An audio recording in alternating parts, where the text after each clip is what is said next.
time. How are you guys doing? Are you ready? Are you ready for a good time? I see you guys. If you can hear me, let me hear you. If you can see me, let me see you. What is up, guys? Change this color on this desk over here. I am ready for a good time. I hope you guys are as well. I hope your day is going well. I hope it's about to be even better. Did I fix it? Yeah. There you go. Big red. Right there. Right there. Right there. 'Tis that time. We have liftoff. Thank you for the host. Hosting it up. We got stuck at 1080p over here on we got stuck at 1080p on Twitch, so that's where we're at. Yo, GM Punk is in there, isn't here? We Rupt is in here? Ringmaster? Big Rud? What is going on? The next thing I knew, police were surrounding me. They were Police were asking me surrounding questions me? that I couldn't answer. Oh, my head, man. My 1080p. clothes reeked of alcohol. It smells just like the bottles in the car. Time for the Blue Crew. Man, I started to drift back to that dark time that I vowed I would never return to. Oh, thank you guys for all the thumbs up already on the YouTube channel. I see you. I see you.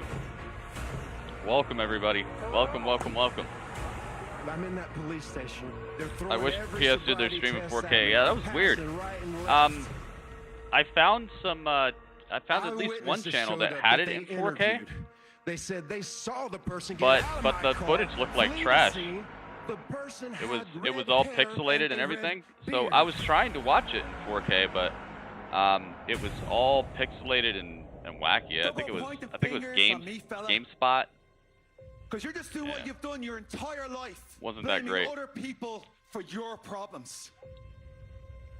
Jeff, for once in your life, be a man and admit to what you did. But the conference itself was awesome, right? But you won't, will you? Did you like it, Mo? Because you're not a man.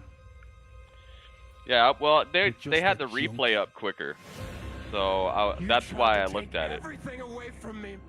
It was the one that it just popped up, so I was like, all right. My family, I'll be damned if I'm gonna let you get away with it. Dang, they're starting off with this Jeff Hardy and Sheamus thing right here. Here comes Dark Magnus, the big dog. Dark Magnus, the newest member of Team Gritty subscriber squad. Thank you for subscribing on YouTube, man. Some epic music going on here for this Sheamus thing. They're just showing a recap of what has happened between Jeff Hardy and Sheamus. Everything in his power to make Jeff Hardy's life hell. You're just a junkie. You're just a junkie. Acid's in the building too. Resident Evil 8 was your favorite thing? Yeah, I love that.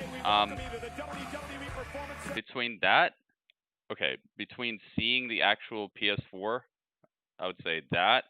I would say Resident Evil 8, and I would say the Dark Souls, Demon Souls remaster. Those were like my favorite parts. Cole Payton's in the house too. What's up, Cole? Yeah, it was pretty awesome. Gritty was happy about Dark Souls. Heck yeah, man. Did you see the graphics? Do you see the difference in the graphics? I got to show you some of these screenshots. I actually got to see some actual screenshots from the game. And the difference of what it used to look like and what it looks like now, it looks like... I'll show you later. It's just outlandish. All right. Sheamus is here. Fella, who's with him? Somebody's with him. It's all lit up. Sheamus has got somebody with him. A doctor. A doctor and a security squad? What's going on here? How am I going to represent a doctor? Here you go. Ilya Dragunov. That'll be your doctor.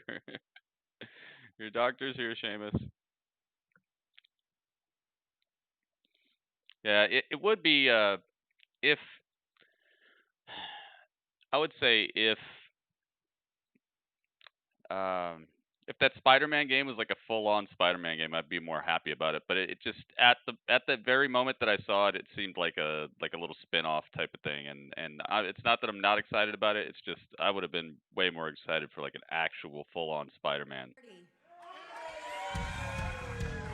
All right, now out's coming Jeff. Jeff Hardy's joining him. I think PS4 should get it too. Yeah, but it's part of like a remaster to the game. So they'd have to like, I don't know. I maybe it would work, but it looks like they're really trying to full on make it so that there's a reason to have a PS5, you know? All right, Jeff is here. He's got his finest cutoff. Sheamus, what is this all about? Apologies, Renee. The curtains for discretion. Yo, and Dark. Wouldn't want to offend them. Oh, Naga. Okay, let's see here. Glad to be here. You like the trailer for the PS5 and the Xbox Series X? Heck yeah. Point your finger at Thank me. you very much for hosting, Tell you what guys. I told the police. I had nothing to do with what happened to you and Elias. You tried forget to about ruin the my pass life. system. You tried to take away They my do. livelihood, They man. do seem to do that. You have no Well, they idea don't. what Not you've with the unleashed games, at but with Backlash. the like new Not even your features little and stuff. Yeah. security team's gonna be able to help you then. Wait, you think they're here for me? They're here for you, fella. Now, before I sign this contract, I want some assurances. Now, I know you were cleared of that car accident 2 weeks ago, but you're still a man that can't be trusted. I don't know whether it's the booze or the pills.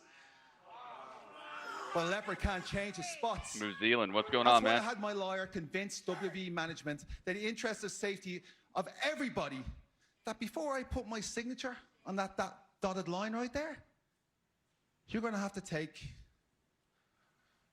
a urine test. What? Why? And Jeff, if you fail, which, let's be honest, I mean, you I guess that probably makes will, sense.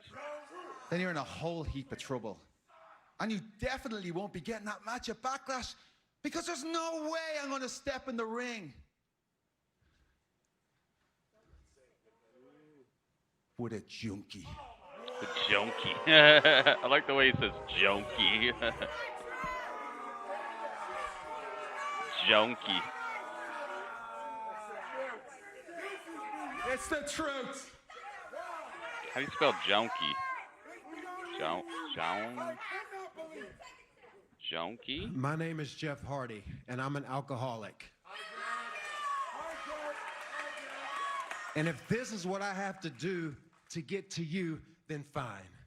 A junkie. Alcoholism, addiction, whatever it is I've been battling since my early 20s, I'm tired of fighting, Sheamus. I go to meetings every week, and I talk about how I've let my family down. I talk about how I've let my fans down. I talk about how I've let myself down. I'm sick and tired of being sick and tired, man. My demons are starving. And sometimes all it takes to want to feed them is to be in the presence of a bastard like you. Oh, not this time. Nah, not this time. I'm going to be a beacon of light for everybody else who struggles with this. So I'll go along with your BS just so I get my hands on you this Sunday. Well, that's the spirit, Jeff. That's great.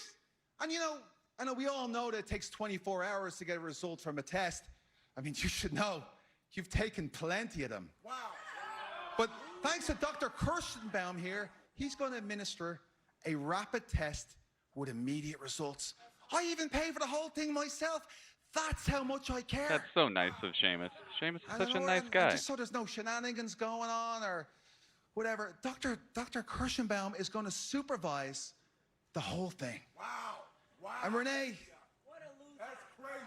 I think it's time we kind of skedaddle because Jeff looks like he's having a little bit of stage fright.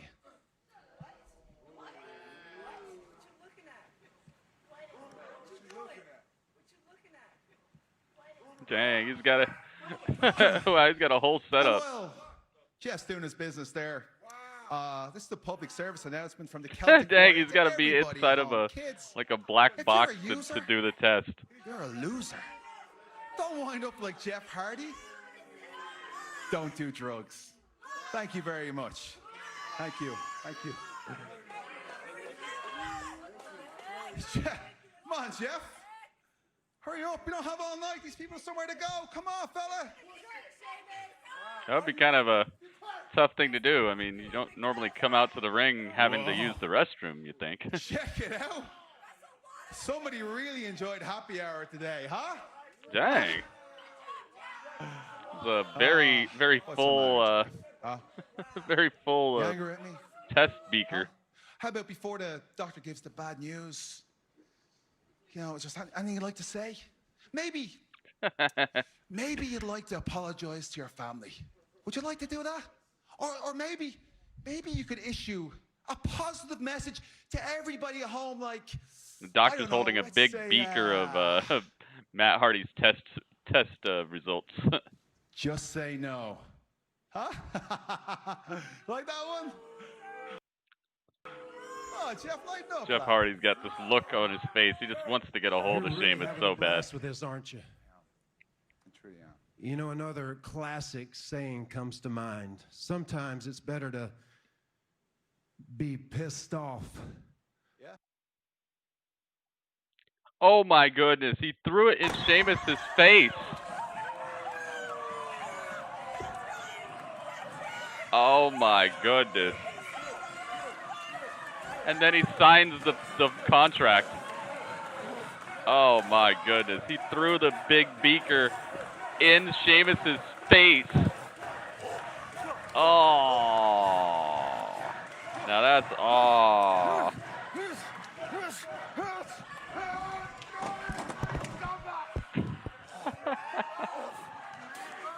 Oh my goodness. Sheamus. Oh, that backfired.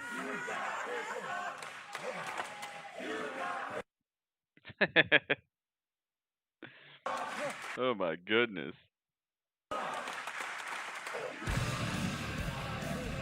Oh my goodness, man. What in the world? That was yuck. That's what you get. That's what you get for messing with Jeff Hardy. But I do like what Cameron said. I was that maybe who got seen? Maybe it was Sami Zayn. Maybe it wasn't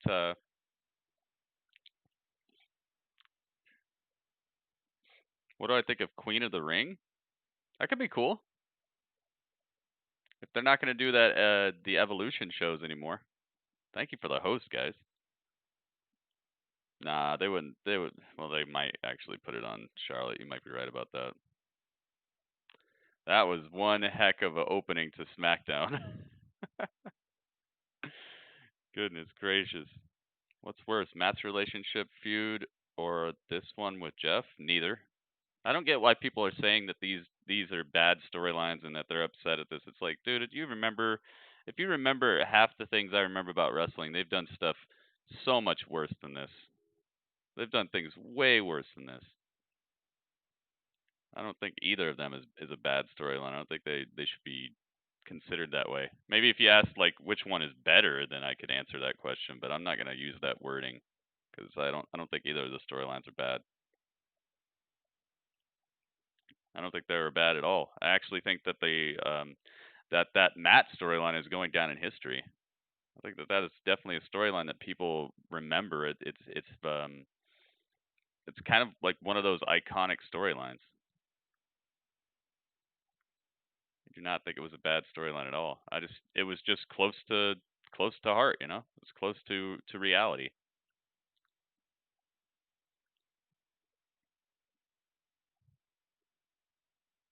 So I'd say no. I'd say there's a lot worse storylines than both of these. And I don't mean worse as in like bad storylines. I mean like as in really edgy, weird stuff that they've done in the WWE.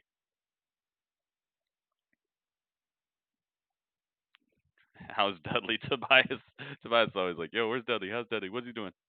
Dudley is. What is Dudley doing? Dudley, what are you doing? What is that? You're learning how to parachute. That's not. That's all right. He's learning how to parachute. He says, but he's not even doing anything. Maybe he's learning in his mind. He's learning inside of his mind. Some people are addicted to alcohol. It's bad for them. Yeah, but I mean that's on him. That's his job. Plus it's sports entertainment. So plus and it's up to him. You know, it's not up to us to tell it to say stuff like that. It's like somebody telling you not to do your job because you don't like the things that their job has to do with. Like somebody who cut themselves with a knife once, you're telling them, no, hey, never pick up a knife again. Never, don't talk about knives. It's like, dude, it's my life. I cut myself once. I'm gonna be all right. Trust me, I know the difference.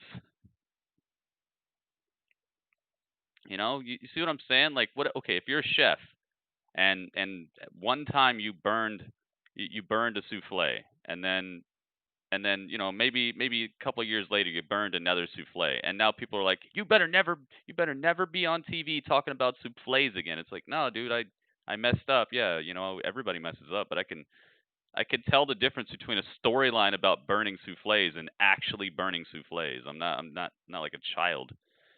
So I wish people would kind of like let him just deal with his own life and stop trying to like dictate how other people should handle their problems or their shortcomings in life. Because trust me, you're gonna burn something when you're cooking. It's gonna happen. Everyone makes mistakes, but it doesn't mean somebody should limit storylines and limit their television exposure and limit their ability to entertain people because they've burnt a souffle before. You know. I suddenly want some apple juice. I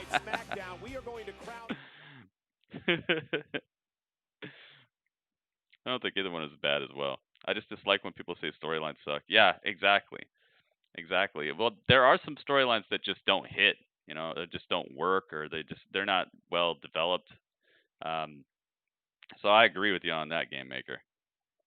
I see it everywhere. I see people like throwing doing what Jeff just did to this storyline.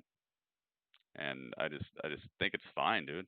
If he's an adult who can tell the difference between a storyline and reality, if he can't, then yeah, there might be some trouble here.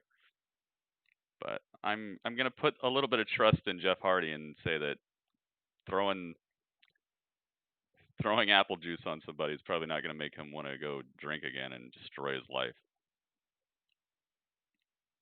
Kofi and Big E are here. Kofi Kingston. Ain't you supposed to be Jamaican? They got on one knee. Yep. Tag division is dead. Why are you guys so negative, man? Buck up. Talk about something you do like. Tag division is booming. Look at the tag teams they have. I think they're doing just fine. The Usos are injured. They got Miz and Morrison, one of the most charismatic teams. You got Breezango back together, so they're definitely another charismatic tag team. They're going for the tag titles against Imperium on NXT. Like they're not even main roster, and they have like a great tag team showdown coming up. And on top of that, you got who else do you got?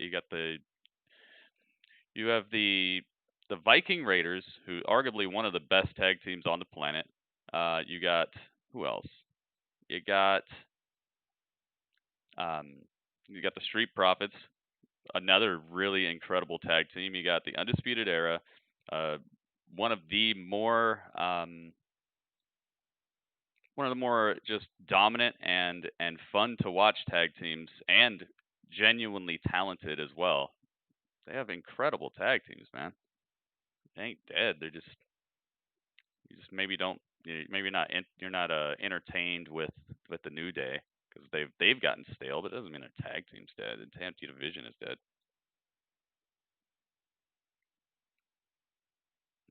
Vince fired him as a director. Yeah, Vince's limo. Yeah, somebody getting murdered. You know.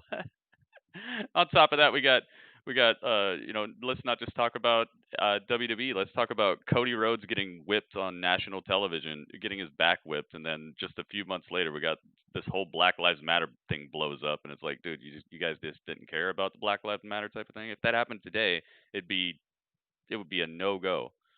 There are a lot of storylines and things that wrestling does that are way more insensitive than this one.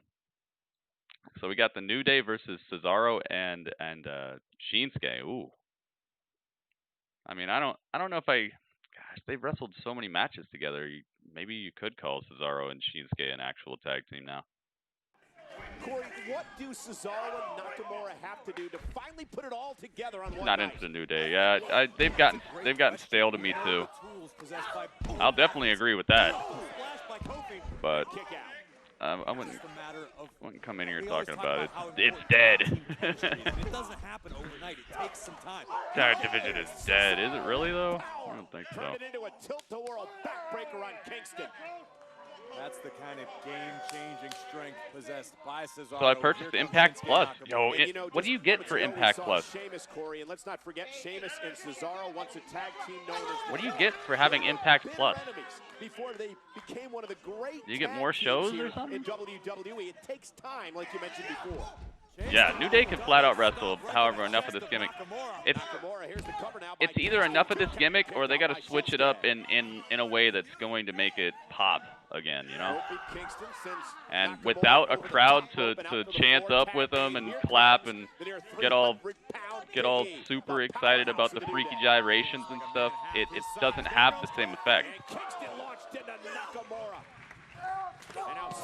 Oh my goodness, dude, this is the second week that I've seen Kofi get straight plastered on the outside, right on the back of his neck.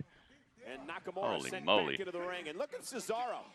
Cesaro tried to stop Big E. Might have given Shinsuke just enough time to, give him just enough time so he could get a kick and buy himself some more time. And now, oof, European uppercut just laid out Big E. Dang. Okay. Could this be where we finally get to see the hacker? That could be good. I could see that. Yeah, both members of the New Day are down.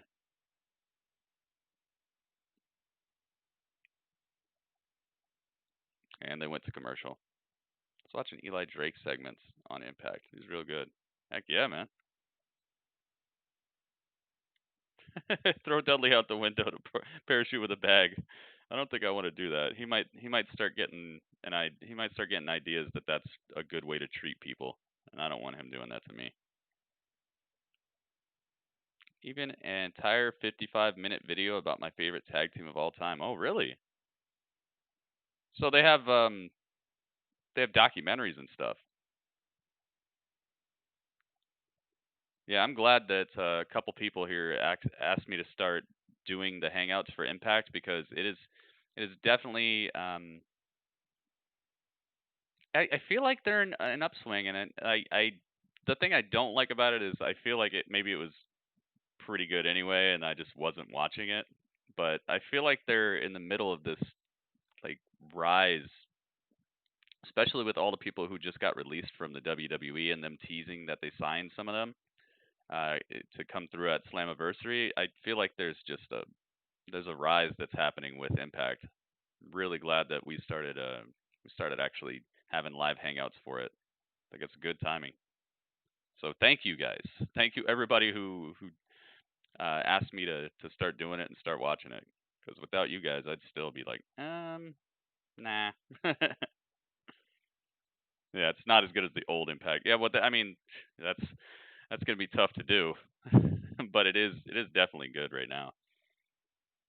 I mean, how do you get back to that old age with the people they have?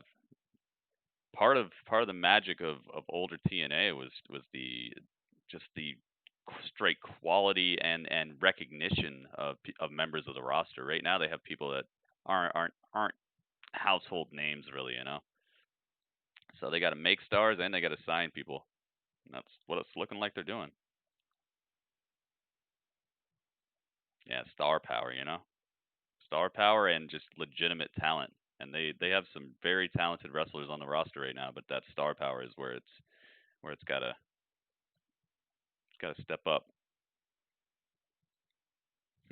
I talk about star power a lot, but I really think that there's something to it. If you're gonna start gaining ground with more of like a casual audience, because you know the hardcore people, they're gonna see your stuff because they just like wrestling. But if you're gonna start trying to gain ground and bring hardcore fans back who maybe don't watch your stuff anymore, you got to do it with star power, or you got to do it with new signings, or you got to do it like making a star or changing stuff up enough that makes it interesting.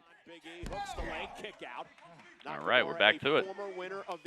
No, Beer Money is my favorite tag team of all time. New Zealand, I did get that feeling. I did get that feeling. Did you see after the bell, Randy Orton gave praise to Austin Theory? No, I didn't. I did not see that. You think Cesaro and Shinsuke are going to win, Stevie-O? Maybe. Do they have a match this Sunday? New Day defending the titles this Sunday? Big night here on Friday Night SmackDown. Tag is made. And Kofi launches himself on the top rope. Knocked down. Kofi jumped a little too early for that. Back elbow. The ops possessed by Kofi Kingston are otherworldly.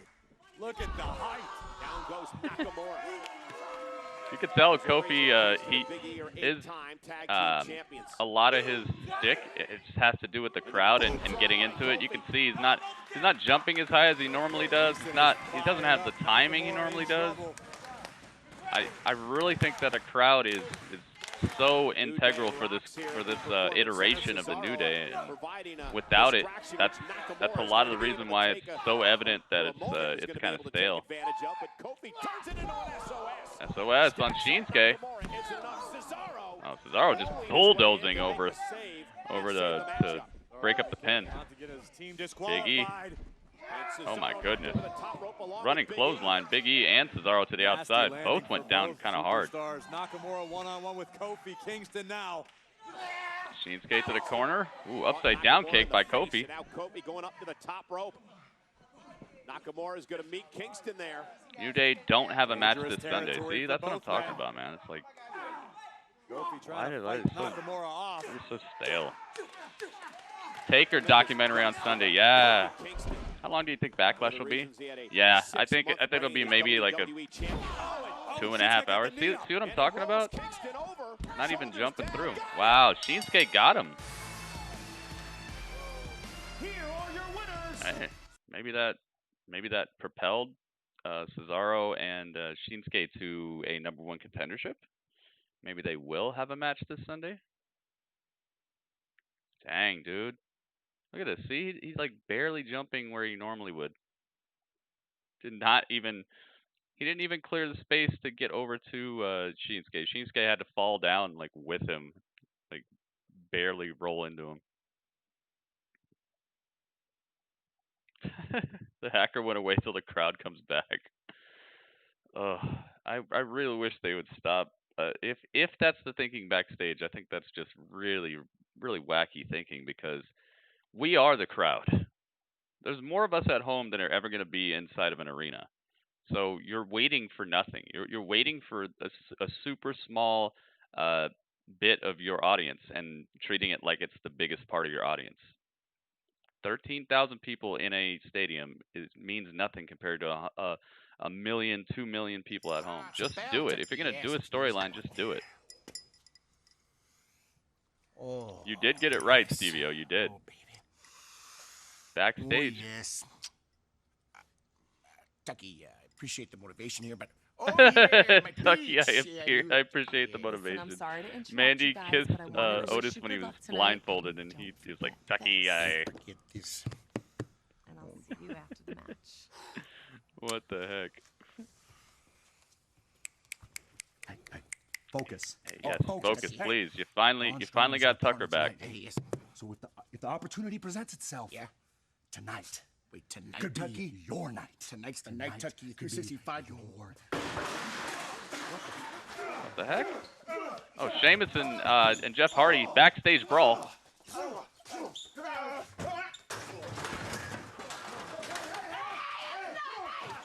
Oh my goodness.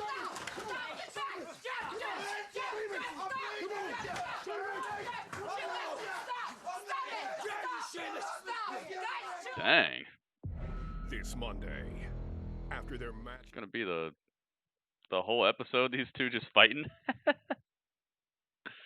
Wow. Just heard like devastation going on in the background, then they turn the cameras and you just see Sheamus and Jeff Hardy decimating the backstage area.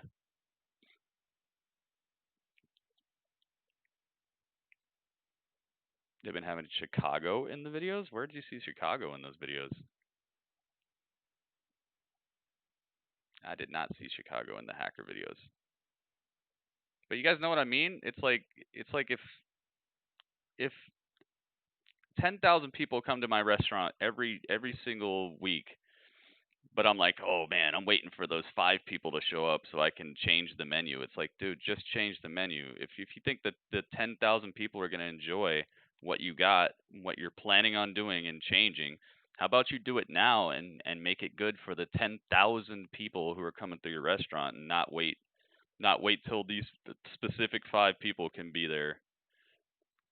It's kind of insulting if there is anybody. I'm not saying they are thinking this, but I do hear it quite a bit from people in the chat and online that they're gonna wait until they can get crowds back. It's like, dude, do you not understand? There's like 2 million people at home watching right now. Like, just because they're not in the arena doesn't mean you should put storylines on hold. I know you want it to look good on the network, but who's going to be watching the network if you keep waiting and waiting and waiting to do interesting things? Like you're pandering to a fictitious crowd right then. Like you're pandering to people who might not ever even see it at that point. Don't worry, we're going to do better once we can have these few people in the crowd. Like what? Just do it while you have millions of people watching at home. Would I let Dudley join the WWE or UFC? He's already in a wrestling league. He's in our wrestling league. I think I want breakfast for dinner. I saw a Wendy's ad that was like breakfast, and I was like, dang, dude, that looks kind of good. I might be for that as well. Breakfast for dinner. It's been a while since I've had breakfast for dinner. I like that idea, Mo. So which one was Heyman writing for? He was for Raw. But he probably helped with everything. I don't think that they completely compartmentalized everything down to like, you will never talk about a SmackDown athlete. You must only talk about Raw athletes. But he was mostly Raw. But they said they wanted to consolidate stuff and streamline stuff, so they got rid of Heyman, man. I mean, he's still employed, and they said that he's gonna switch over to more of a in-ring type of thing.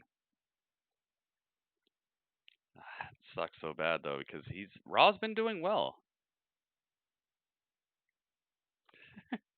Dudley will conquer every company. He might.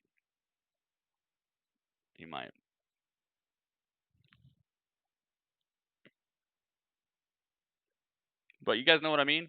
Like, if you're undermining millions of fans so that you can have 15,000 fans in the arena when you do something that you know everybody's going to love. Like, think about how that sounds. We know everybody's going to love it so much that we're waiting for 15,000 people to be able to be in the crowd for us to do it.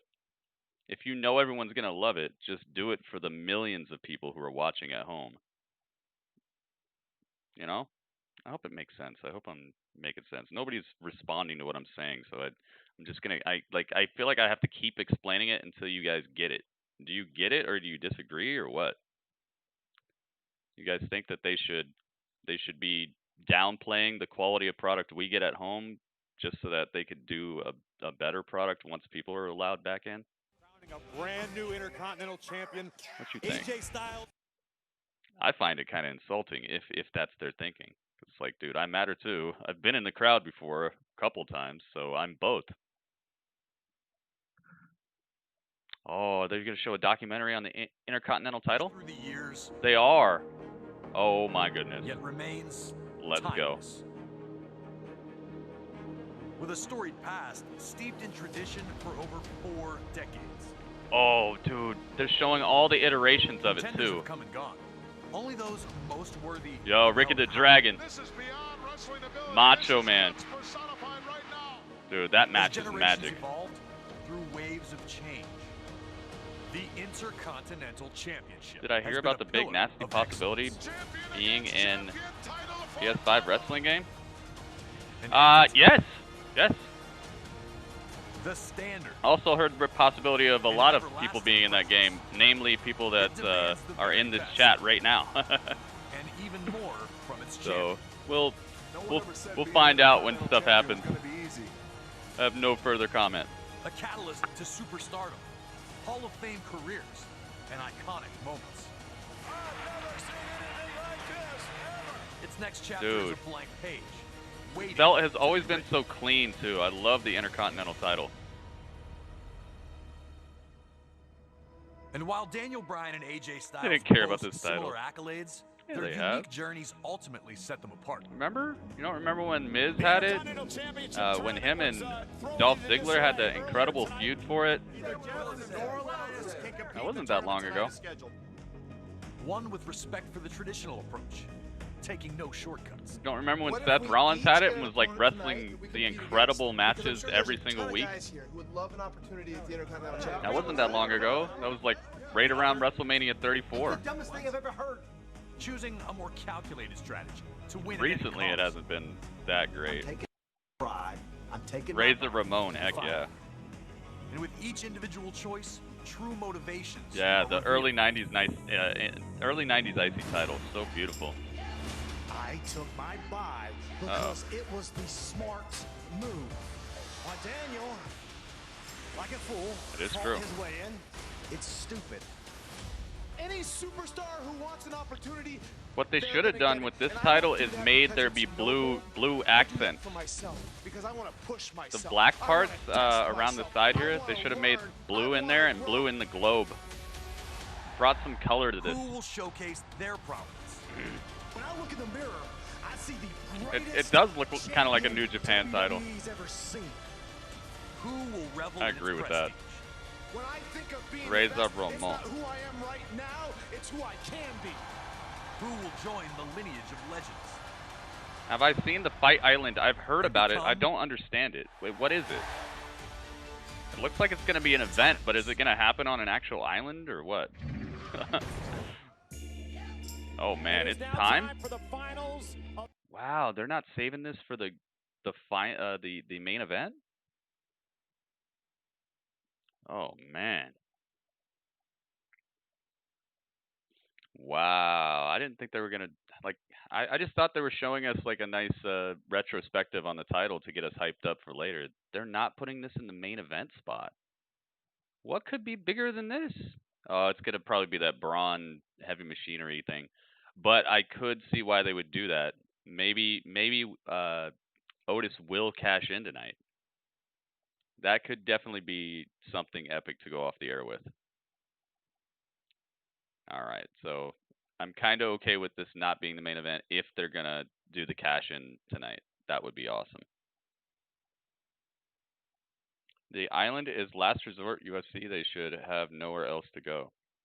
You think Shinsuke killed the title? I think the lack of a storyline kind of killed it for Shinsuke because he didn't really have a story along with it. I was so happy when he won it, but then it was just there just wasn't much to it. His storyline was Sami Zayn having a kind of like story. That should never be your storyline. Your storyline should never be the guy who stands next to you has a storyline. Yep. Nakamura and Cesaro beat the New Day, which maybe they're going to have a match at Backlash for the title then. I am not against Shinsuke having titles. I just want there to be a storyline to it. Because when he has a storyline, it's epic. Remember him and oh gosh, dude. Remember him and AJ where he just kept low blowing him, like what originally turned Shinsuke heel? For the Intercontinental Here we go, guys. Championship. Yeah, maybe Sammy comes back. Oh, that would be great. From Gainesville, Georgia. That would be great. Weighing in at 217 pounds, the phenomenal AJ Styles. Oh, he's got his black and gold gear on. He's already ready to wear this title. From Aberdeen, Washington. Weighing in Get the at glitz and glamour going. 210 Let's get our lights. pounds, Daniel Bryan. Yes. Yes. You've talked about the history of this Deztroix University, baby. Let's get it. Course champion in WWE to earn this title. You heard Daniel Bryan allude to it last week, talking about what it would A mean to soccer him to be van? Intercontinental champion once again. Why would It's Dudley about do that? defending the Intercontinental title each and every week on Friday Night SmackDown. Dudley It's likes about AJ providing an Styles. opportunity to the other parts of the locker room to truly. There you go. Let's turn that. Turn it within the blue. halls of WWE. Nice. Look at that. AJ Styles says if he becomes What a champion, nice looking there'll setup. be no handouts. Who you guys got, guys? I need your For predictions. a few years, Who do you AJ think is winning this? Styles was the face Do you of think SmackDown. Debra He University called is it going to the win it, or do you house think, that AJ Styles built. I almost He called him built Adam the Cole, sort of AJ Styles. Moniker to be his own over the past number of years. And You then predict AJ something Styles happens would here? come Yeah. here and carry If straight Sami from Monday Zayn came Night back, Raw. that would He be wants fresh. that title back. Very interesting to see the strategies of both these individuals in the opening moments of this contest. Both Dude, men didn't very Sami careful try to, not make any recruit errors, because Daniel Bryan? one mistake could I be think all he you did. get. Daniel Bryan, of course, known as the submission specialist. But You think AJ the Bryan Styles wins? Yeah. knows moves of his own. Yeah, I think Daniel Bryan as well. Styles working on the wrist, the left arm Island of is in Daniel Abu Bryan. Dhabi. We'll have its own arena, fitness center, even octagon on the beach. Oh, it for real? Styles. Okay, that sounds epic. I actually am all for that, because with the advertisements made it look like it was going to be on a beach or on like an actual island. I was like, dude, that'd be so cool. You know, I'm all for there being water around the ring. I even designed the arena like that. Dude, when is that? Just measuring one another in the early part of this matchup. Yeah, it's not an island. It's on a beach Styles though. taking That's the cool. cheap route there, and now he sends Bryan face first off the top turnbuckle. I like that. You may say the cheap route. I would argue The the Wabbit smart will not route. die. Styles knows what he's in there with. Hacker messing up the finish. AJ knows Okay, New how Zealand thinks the dangerous hacker's going to Daniel show up Bryan here. is, and you have to capitalize on every opportunity. Oh, and a thrust I right could to the see throat of Bryan. Case in point. maybe Sami Zayn getting Very involved because he overconfident tried to AJ recruit Styles Daniel tonight, Bryan. Perhaps he got hung up on the second rope, and now Daniel Bryan going to launch himself into a suicide. Beautiful Styles tope goes suicida. down. Who's going to win the Intercontinental title? That was beautifully done. And we're going to commercial. Daniel Bryan hits a incredible tope suicida. Just incredible trajectory to it. Cleared the ropes perfectly. I love it when people do suicide dives and it's not scary at all. That's what I love. It's going to be a pure wrestling match. Hacker can't afford his internet bill. He spent his stimulus check on what? On just like hard drives, solid state drives. He got those like extra spendy solid state drives.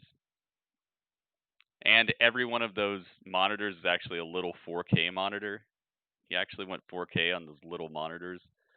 So he spent all of his money just trying to make his setup, and he forgot to pay the internet bill. Dang, that sucks. And because nobody knows who he is, WWE can't pay him. Dang. He went anonymous, and that made his bank account anonymous. He can't even get paid. He went 5K. Oh no.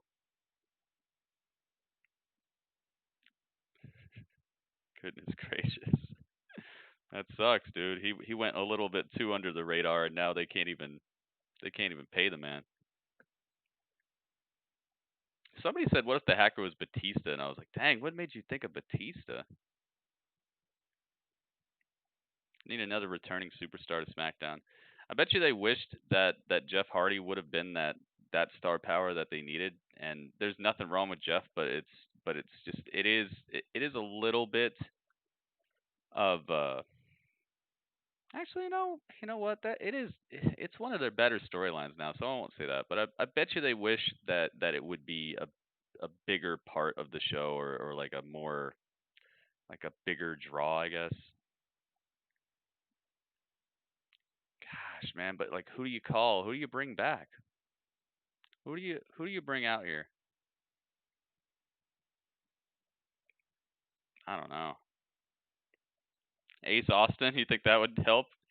If they have storyline for him, then yeah. But I don't think just bringing him in is gonna do much. It's 3 dates for the island. All of them are in July. Oh, okay. So we got a little bit of time. Ace is good, man. Ace is good. He's got good in-ring work. He's got good ring awareness. He's got pretty okay personality. It's a little rough around the edges, I would say, but he's definitely one of the best things that Impact has right now. I don't know how that would translate to WWE, or even if they'd be interested. Rudy, would you know if Brock Lesnar is still on contract? I don't know. I don't know that. I would think so. I would think he is. I think that Brock has this like perpetual contract type of thing where he's free to like do other stuff if he wants to, but they're gonna call him up every now and then and be like, "Hey, man, you want this $2 million?" And he's gonna be like, "Yeah, I want that $2 million." They'll be like, "All right, come on through, come on through. We need you to come out and F5 somebody's son again." He's gonna be like, "All right, cool. Hang on, I'll start working out, I guess." And he lifts weights for like a week, and then he just comes through and smashes everybody. That's one of the things about Brock. He's such a believable beast that he doesn't even have to really do much. He just comes in and he can automatically be believable. All right, we're back to it. Of AJ Styles. There is the prestigious Get Ospreay. Championship. Submission of Yeah, Christian would be epic, dude. I was hoping Christian was turning on Edge. Christian would be a very good pickup. Trying to torture Styles, a unique. It'd be epic if NXT guys show up. Yeah, but they just got Matt Riddle. Maybe Matt Riddle will show up. Left arm of AJ Styles. You want Shane McMahon back? I can't believe I'm saying it. And Styles with a lead. I like Shane. I love the best in the world gimmick thing. It was overbearing. They did it too much, but I did like it. Most picture-perfect drop kicks in the game. Finds the I mark. like that. I will not say that I thought the Shane McMahon thing was horrible. I thought they did way too much of it. A straight right hand to Daniel Bryan. It's like when you guys ever seen those gigantic Hershey bars? It's like that. It's like, dude, yeah, I like Hershey bars, but what the heck? Like, that was the Shane McMahon thing. That was the best in the world thing. Just a giant Hershey bar. You know, when you think of great Intercontinental champions over the years, you have to think of SmackDown's own. Oh my goodness, James Storm and 8 times in his career. If that would put a spark on this tag team division.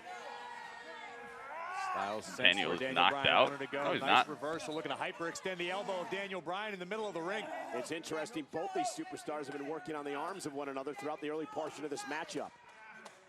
When you're dealing with somebody as AJ Styles cracking the arm. Oh my goodness. You have to he put the shoulder of Daniel Bryan right into the center of the mat. Styles knows there aren't going to be many Super fast takedown. Daniel Bryan realizes the same thing. That move there, Corey, could dislocate a shoulder. Oh, yeah. Take another look. Certainly take the wind out of you, too. Torque, the snap, and the impact at the end. Ouch. Daniel Bryan crashing down. Dang, dude. And Styles, the perfect game plan thus far. Daniel Bryan right to the midsection. Again, just an example, Corey, of how evenly matched these superstars are.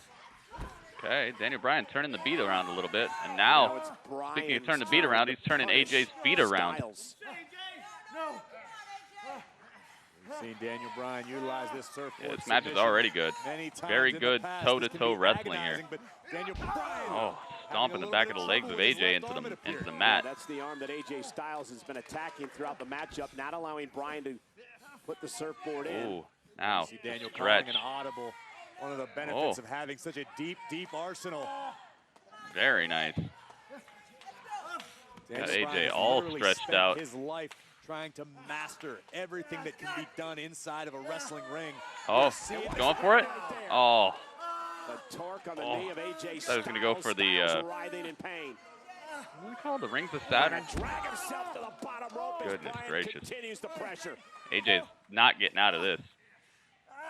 Daniel Bryan has him all the way in the clutches. Whoa, nice. Ooh. Got the pinning combination out of it and everything. Make it to the ropes to catch a breath. He's got AJ so worried. AJ's still trying to get to the ropes after Daniel Bryan let him go.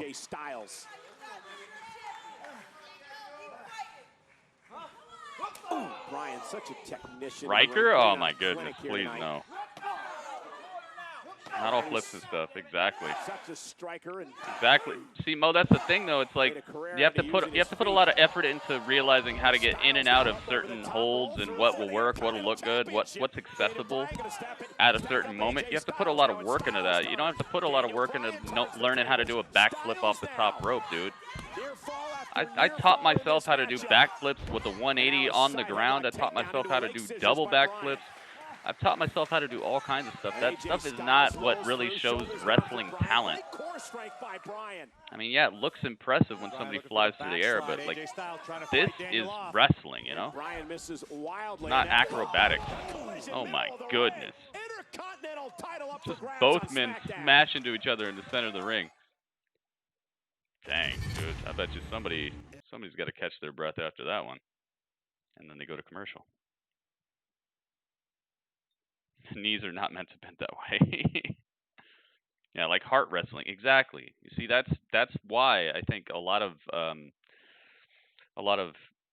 old school wrestling fans have much more trouble with the current wrestling style, is because it's not wrestling as far as they've seen it. You know, it's like if you grew up watching basketball for 20, 30 years and it was always legal to do a slam dunk and to shoot from the 3-point line, and then you like fundamentally change how basketball is played, and now you have to like do a cartwheel before you slam dunk, or you have to bounce the ball off your teammate's head and then catch it and then shoot a 3-pointer for it to count as 3 points. Like, fundamentally changing the way stuff always was, and what made it interesting, and what showed skill and performance and balance and character, what showed all that for 20 to 30 years of your life, all of a sudden isn't what people want to do anymore, and they want to take the easy way out by being like, oh, I could do a backflip, I could do a moonsault with a twist on top of people. It's like, and that's what's become like, oh, that was a good match, and I think that turns a lot of people off who grew up with a certain style of wrestling that was just toe to toe, just everything being. Not everybody was great either, but the ones who were great were people who could do all of that, who could fly every now and then, but would actually be toe to toe and changing holds, and people like Ken Shamrock, people like Dean Malenko, you know, people who could do that type of stuff were seen as just technicians of the ring, and now it's like so few and far between, and the people who are getting called the best wrestlers are people who just kind of do the flippy stuff now. So I think that's part of the reason why there's such a divide between what's good wrestling now and what's not, is because people have started, the people who run a lot of wrestling have started making it so you're not doing a good match unless you're doing all that stuff, all that flippy stuff. And it's like, no, that doesn't mean that it's a good match. That just means that they're changing the game. They're changing the way the game's played and saying if you're not doing all that, now you're not playing the game right. And it's like, nah, man. They're playing the game right. They're playing the game right here. There's nothing wrong with doing flippy stuff, but when that becomes the rule of like, it was 5 stars or not, then it's like, no, you messed up. Because the whole reason we're even talking about this is because all the people who were good at wrestling before this, and they weren't doing any of that stuff. Sports do evolve. I understand that. You know, the people are bigger, faster, stronger. They have to change rules every now and then. But when you change essentially what makes a match good or not, that's when you're going to start losing people. That's when you're going to start losing people who have been supporting this for years. Let's go. And like I said, just doing flips. I can do flips. That doesn't make me a good wrestler. At this point, a true seesaw battle back and forth. Oh!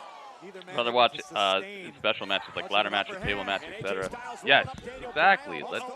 That's why. Like I think that's part of the problem that people are having with modern wrestling is there's this big push by a lot of podcasters, a lot of people in the wrestling industry, a lot of people owning the ring right now. There's a big push to make it like your match ain't good unless you're doing all that. Daniel Bryan catapulted out of the ring. This allows AJ Styles a few moments to recollect himself. Again, I find it very interesting that both got an email yesterday with Wrestling Company in Sydney. Reviewed my audition tape. Oh, that's awesome, dude. You're gonna train to become a referee? That sounds awesome.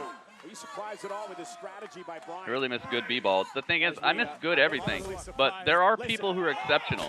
I'm not saying like the new generation of wrestler isn't good, but what I am saying is there's a push by a lot of the new generation of wrestlers to change what's good about wrestling. Shoulder, elbow, forearm dissection here. And I don't necessarily agree with that. I feel like you can upgrade a sport without demeaning what was good about it to begin with. It's like if LeBron was like, nah man, Kareem Abdul-Jabbar was garbage.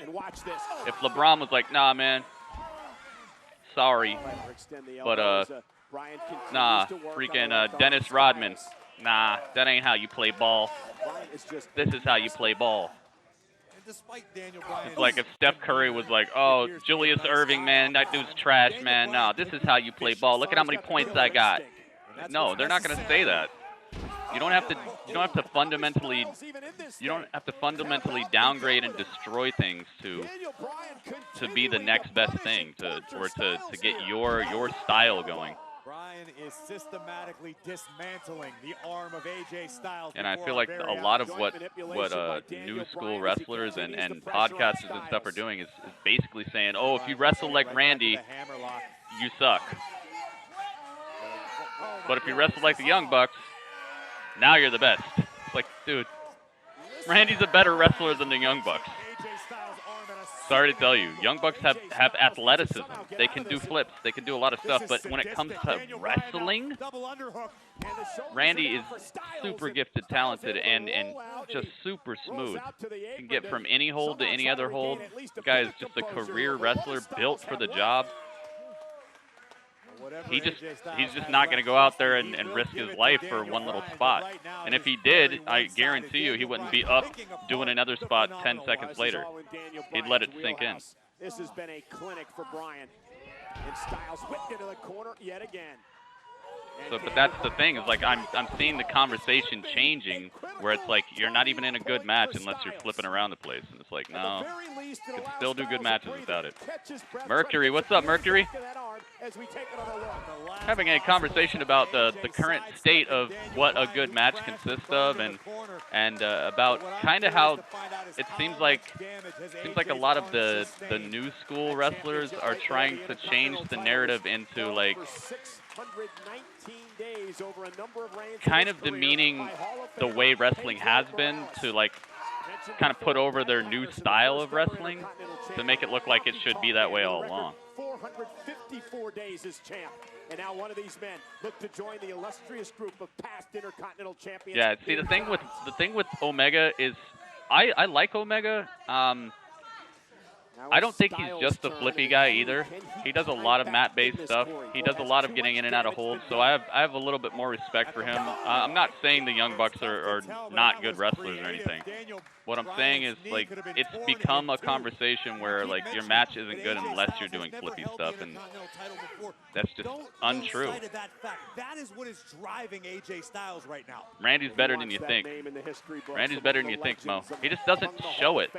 It's like that old karate master master who just sits in a cave and he just meditates all day. Like, he doesn't have to show you how good he is anymore. He just knows, like, you're not going to mess with him, and he's over it. He's over having to do all that crazy stuff to get a rise out of people. He knows exactly how to get that emotion out of you, and that's what it is. It's supposed to be entertainment. Take out Bryan's leg. The other thing you do, Corey, is you take away the running knee, which Daniel Bryan is what he just doesn't have to do that anymore. He's still selling the same thing. Just may have a few new and more athletic ways of selling it. Exactly. Dude, exactly. Fail to connect with enough of your audience. It's just acrobatics. Exactly. That was the disconnect with Ricochet. That's why Ricochet isn't doing as well in the WWE. They had an opportunity with him, but it wasn't just on WWE's booking. He kind of dropped the ball with his delivery. There's a way to deliver anything and make it have some oomph to it. I could sing Mary Had a Little Lamb. I could sing Mary Had a Little Lamb, and if I do it right on the mic, I can make it mean something else. Not just bad booking that puts some people away. If you're not connecting with your audience, it's just a bunch of acrobatics. Exactly. Daniel Bryan with a potentially injured leg as we look back. Enziguri right on the ear of AJ He's a great wrestler. He's a great athlete. The guy's money. I have so much respect for Ricochet on a professional level, but there's a reason he didn't quite connect, you know? Right to the face of Daniel Bryan. But not everybody has that. Not everybody has that killer instinct. Well scouted. That's why it's so lauded and applauded and loved when somebody comes along like The Rock, who just steps out of a bad gimmick and becomes just something crazy. The injury to AJ's left arm affected his delivery of the maneuver. Bryan targeting that left arm of AJ. Hey, they're showing Marina Shafir a lot more now. Or is that Jessamine Duke? No, that's Jessamine Duke. They're showing the other members of the horsewomen. They're showing them a lot more. Oh my goodness. Frankensteiner off the top rope. Daniel Bryan. His knee is bothering him. Yeah, dude, freaking Ivar can do a moonsault, man. Ivar can do a moonsault, so it's like you don't think Randy can do a moonsault? The guy can do everything these wrestlers are doing out here. He has evolved as a sports entertainer to the point where he doesn't need to do that stuff to get you to have an opinion about him. Like, look, we're talking about him right now. Both men down. This is for the Intercontinental title. He's just that old karate master who doesn't need to fight anymore. He doesn't need to do backflip twists and stuff. He doesn't need to do all that stuff. And that's how you know you've become a master. When it's so effortless for you, and when you don't need to do all the stuff that brand new people on the block have to do to get a rise out of people. When you know exactly what people are going to react to.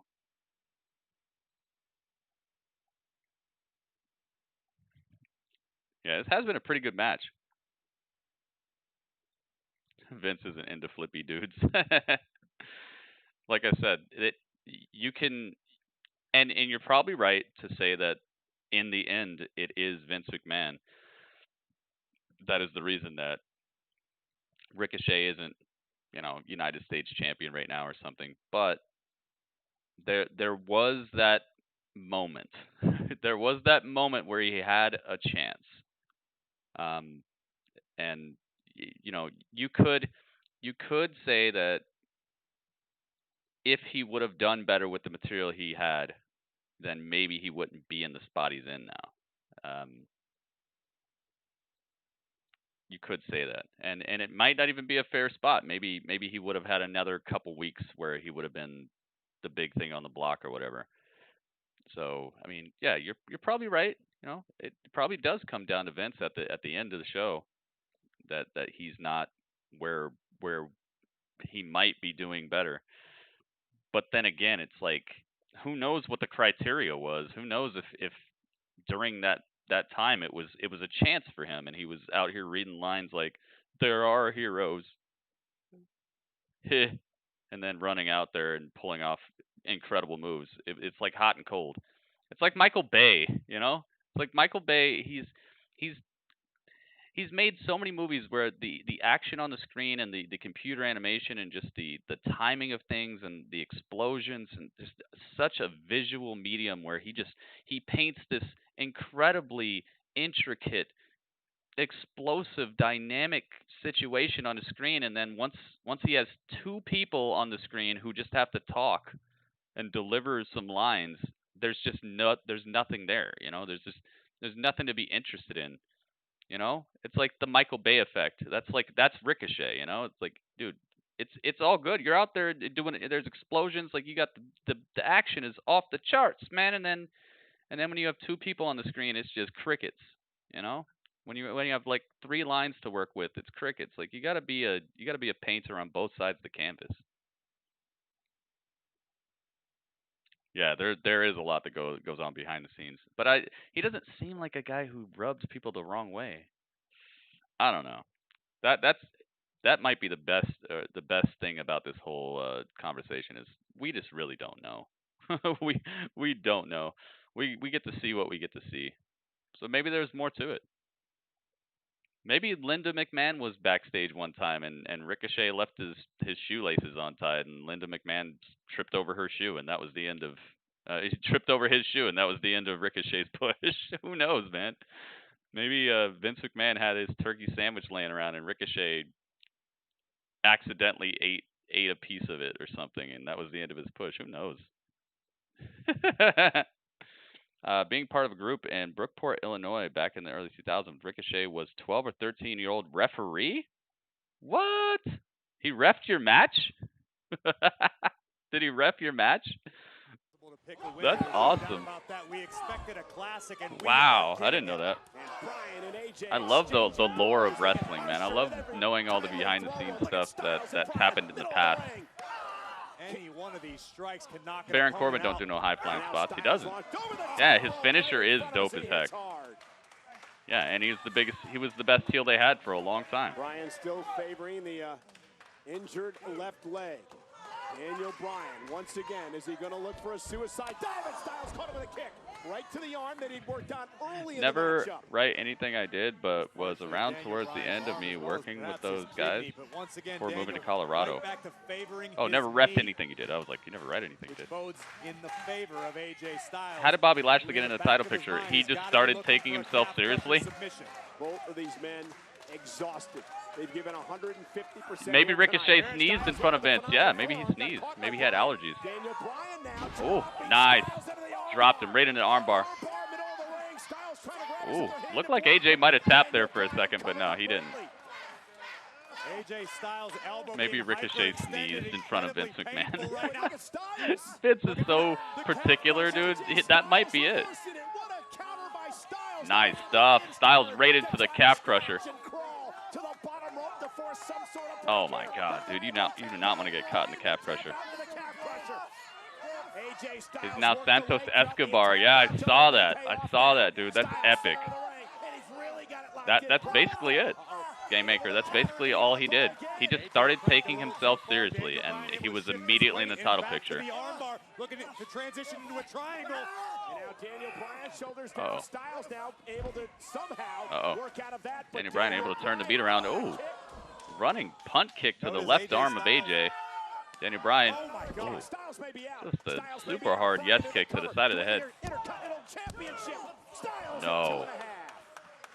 Daniel Bryan is he's so smart. You see the way he pinned AJ right there? He gave him that pin that you normally see at the end of a wrestling match where you like hug a guy real close so you can like say thank you or just Daniel Bryan obviously able to adapt just and prevent Styles say something nice about the match or something. He gave him that pin where you hold the guy close so you can have like a moment between the two of you as the ref counts 3. He did that to heighten the drama in the match. He's so smart in the ring, man. Badly by that last kick. And again, Bryan back to the arm. AJ Styles sent up on the top rope. Now I know why this wasn't a main event. Yeah, they didn't want to have to cut it short either. That's a good point. In this moment, got to be careful. He's operating on one bad wheel as he goes. You see, and they know that fans who've been watching for a while will see that and get excited. And Daniel Bryan he's that in tune with the people at home. You know he did it to just heighten the drama of the match. So smart.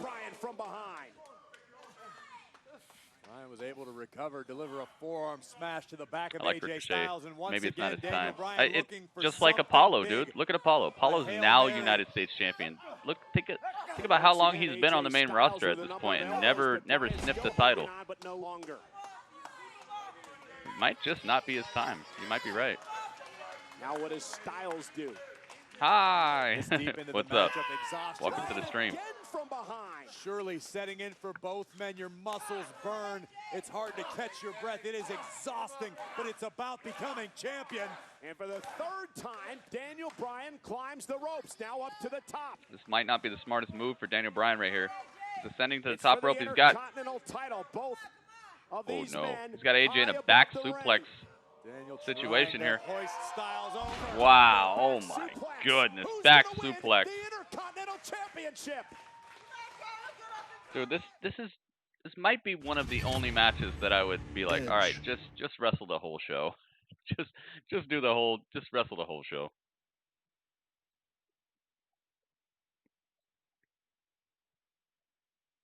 Yeah, he was like the first one to be called up. He got called up. He never even had like a actual NXT run at all. I don't remember any storyline with him. He was just down there, and then they're like, poof, get up to the main roster. And then they put him with Titus Worldwide. And for a second, Titus Worldwide was actually doing the dang thing. They had Dana Brooke, they had Akira Tozawa, Apollo Crews, and of course Titus O'Neil. And for a little while, they were looking like they might do something. Why is he getting timed out? What did he do? Why'd you do that? Elijah, why are you timing him out? What did he do? He didn't do anything, man. He just said hi.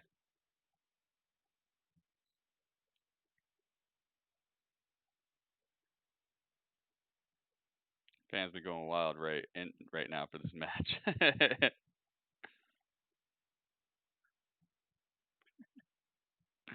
You don't even worry about the negative bad actors in the wrestling community, man. There are some people who will not ever see the good side of something because it burned them once. I pressed something. It happens, man. I know the wrench is kind of new on you. I just thought maybe he did something.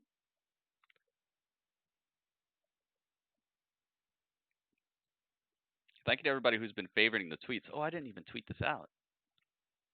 Marty Scurll on SmackDown would be kind of cool. I could deal with that.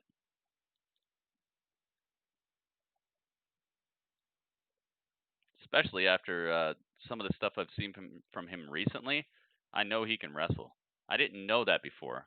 I always thought of Marty Scurll as more of a personality, more of like a gimmick. But this guy, he can move, and he's got a great in-ring transition game.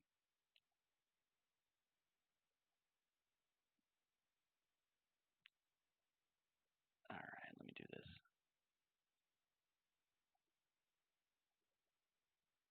Ta-da! I think this is one of the busiest.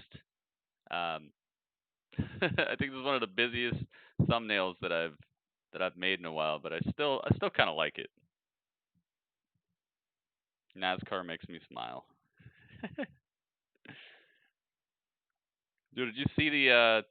I normally don't talk about this because it's like I said, it's kind of pointless, but it was just funny to see NXT and AEW basically tied in the ratings this week. That's how you know it doesn't matter. That's how you know it doesn't matter what the ratings are, because both shows were awesome this week, dude. Both shows were awesome this week, and both shows lost viewers. Like, it makes no sense. That's why I'm always like, come on, guys. That's not the most important part. But it was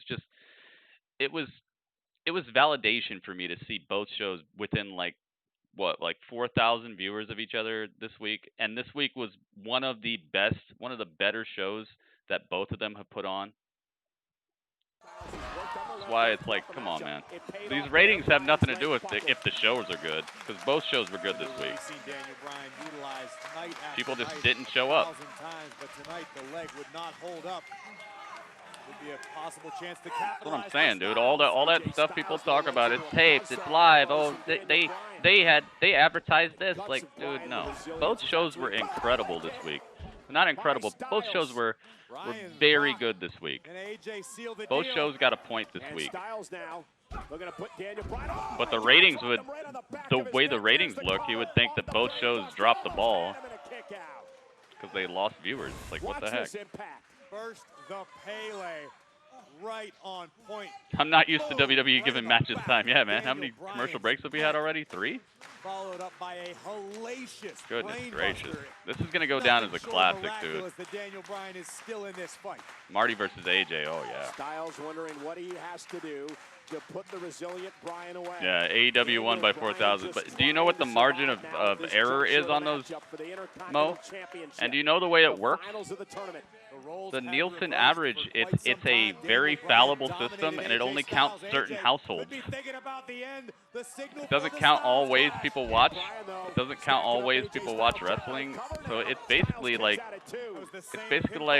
asking 10 people in a store if they would buy this product, and like forgetting about the other 100 people in the store. It's not even a perfect system at all. So there's a possibility that they actually tied. It's a possibility that NXT might have had a couple more viewers than AEW. It's a very fallible system. It's not perfect at all.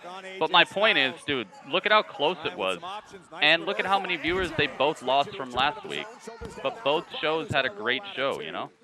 Why would you lose viewers when you're pulling off a great shows? The debut of FTR, freaking, you knew Karrion Kross or Scarlett was gonna do something. You got Adam Cole in the main event, like you got Finn Balor.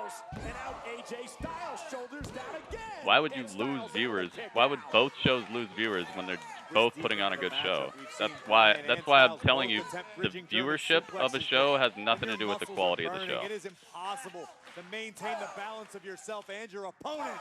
And now Bryan has Styles wrapped up, delivers the elbow now. That's what was really cool about it. It's cool, but it's sad at the same time. Because honestly, both shows deserve so many more viewers than they're getting. But that's why I just try to care about the quality. Oh, the yes lock is all the way in. AJ. Oh, I thought AJ was going to tap right here. How do you end this match, dude? How do you end this match? Do you have AJ tap? No, you don't have AJ tap. I could see the Styles Clash winning this. What do I need to do? Yeah, what the heck do you need to do? AJ found his way to the ropes. Such a good in-ring knowledge of where he's at. He found the ropes with his leg. Fight forever. Yo, these guys are just magic. How much of a dream match is this? Can like, what is it, 3 years ago? Daniel Bryan was retired. Trying to will on the leader. Like 6 years ago, AJ was in Impact, or where was he at? Was he in Impact or New Japan? New Japan, probably, right? 6 years ago, this match would not be on a fight card at all. And now we're getting a barn burner of an Intercontinental showdown. Holy moly. Comes the running knee. Daniel Bryan buffing up for it. He's buffing. Yes, chance. He's in the corner. AJ, don't get up. AJ, look out. No. AJ Styles. He caught him out of the knee into the Styles Clash. You do not go to commercial right here. I thought they were going to commercial. I'm like, dude, you don't go to commercial right after the Styles Clash. Beautifully done. Wow, he caught him out of the flying knee right into the Styles Clash. Beautifully done. And end the match. That could have been AJ Styles' best shot. Styles can't even make it. Holy moly. Daniel Bryan struggling as well. Critical moment here for the Intercontinental. Let's freaking go, man. Wait, thank you to everybody who favorited the tweet or retweeted the tweet already. Bryan have left in the tank. This is extra innings for these two. Styles top rope. Phenomenal. Oh my goodness. Phenomenal forearm right to the head of Daniel Bryan. It's over. Styles wins. Wow. And the new. The phenomenal AJ Styles. Wow, he just mounted the offense at the end there. He caught him. He scouted the flying knee. He scouted it perfectly. Is AJ going to be a heel after this? I mean, is he going to heel it up and beat him down after the match? Or is he going to give him props? Dude, I hope they shake hands. I think they might have pulled off the longest SmackDown match of the last, like, 3 years. Holy moly. Alan Jones, baby. Now that was good stuff. I saw AJ Styles mixer yesterday, and he didn't say nothing. Dude, I'm gonna give that 4. I'm gonna give it 4. I still think there's more that we could get out of these two. I think they could both give us something even better than that. Even more like vicious. I don't think AJ healed it up a whole lot. They actually wrestled the match, you know. I thought part of the reason they made AJ heelish is because he was going to be the guy who was going to do a lot of dirty stuff to try to win this. And I might have missed some dirty stuff he did. Title that has eluded you throughout your career here in overall, WWE. he won that straight up clean right there. I said it before, and I'll say it again. I'm the best WWE champion the WWE Universe has ever seen. I am phenomenal. First time having the Intercontinental title, yeah. But that man there, Daniel Bryan, deserves a standing ovation. Dude, they both deserve a standing ovation. I would stand up and clap for this right now, but they can't hear me, so it's kind of pointless. Should have hit the 450 at the end. Oh my goodness. You think he should have brought out seldom seen maneuver? That would have been cool if he'd have taken it to that level. Man, what a match. He already makes this title look better. You see how it looks on AJ? Him holding it? It already looks better. Is it crazy how like a person can make an object look cooler? It already looks better to me. It feels special, exactly. Holy moly, man. Now that's an upgrade. That was an awesome tournament, man. They did a good job with very little. That was awesome. Cameron, what's up, dude? Is about to change. Now, some may say, oh man, I feel so good about this. I feel so good about this. That was such a smart move to bring him over to SmackDown. I love it. Immature, juvenile. At Backlash, I love it so much, man. I'm so glad you guys were here to hang out with me during this. This was awesome. This was awesome, guys. Thank you so much for being with me during this. Being around. Put the bucket on the left side. Kind of cut up to where it's That is live. not the left side. Great timing, Cameron. Left is left. This Yep. MC MIZ and Johnny Drip Drip. She is not happy. Those bastards. Yo. But what it really is, I'm all for Miz versus Kayla Braxton match. angry monsters make mistakes. Have it at Backlash. Call it Braxlash. You at Grand National. It'd be a shame if something happened to it. Braxlash. Kayla Braxton versus The Miz. Braun Strowman's life. In a GAC match. A GAC match? A GAC match at Backlash. Person who loses is the person who gets their face put in GAC. Miz versus Kayla. Give me that. She looked mad. She looked heated enough to actually slap the taste out of his mouth. Braxlash. Braxlash in a GAC match.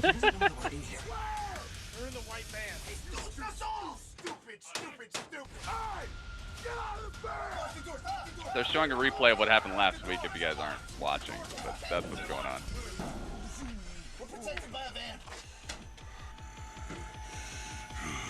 Look at how big he is compared to them.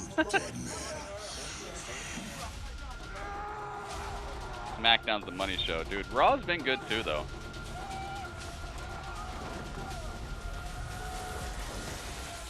That was awesome, dude. Outstanding. Now that's funny.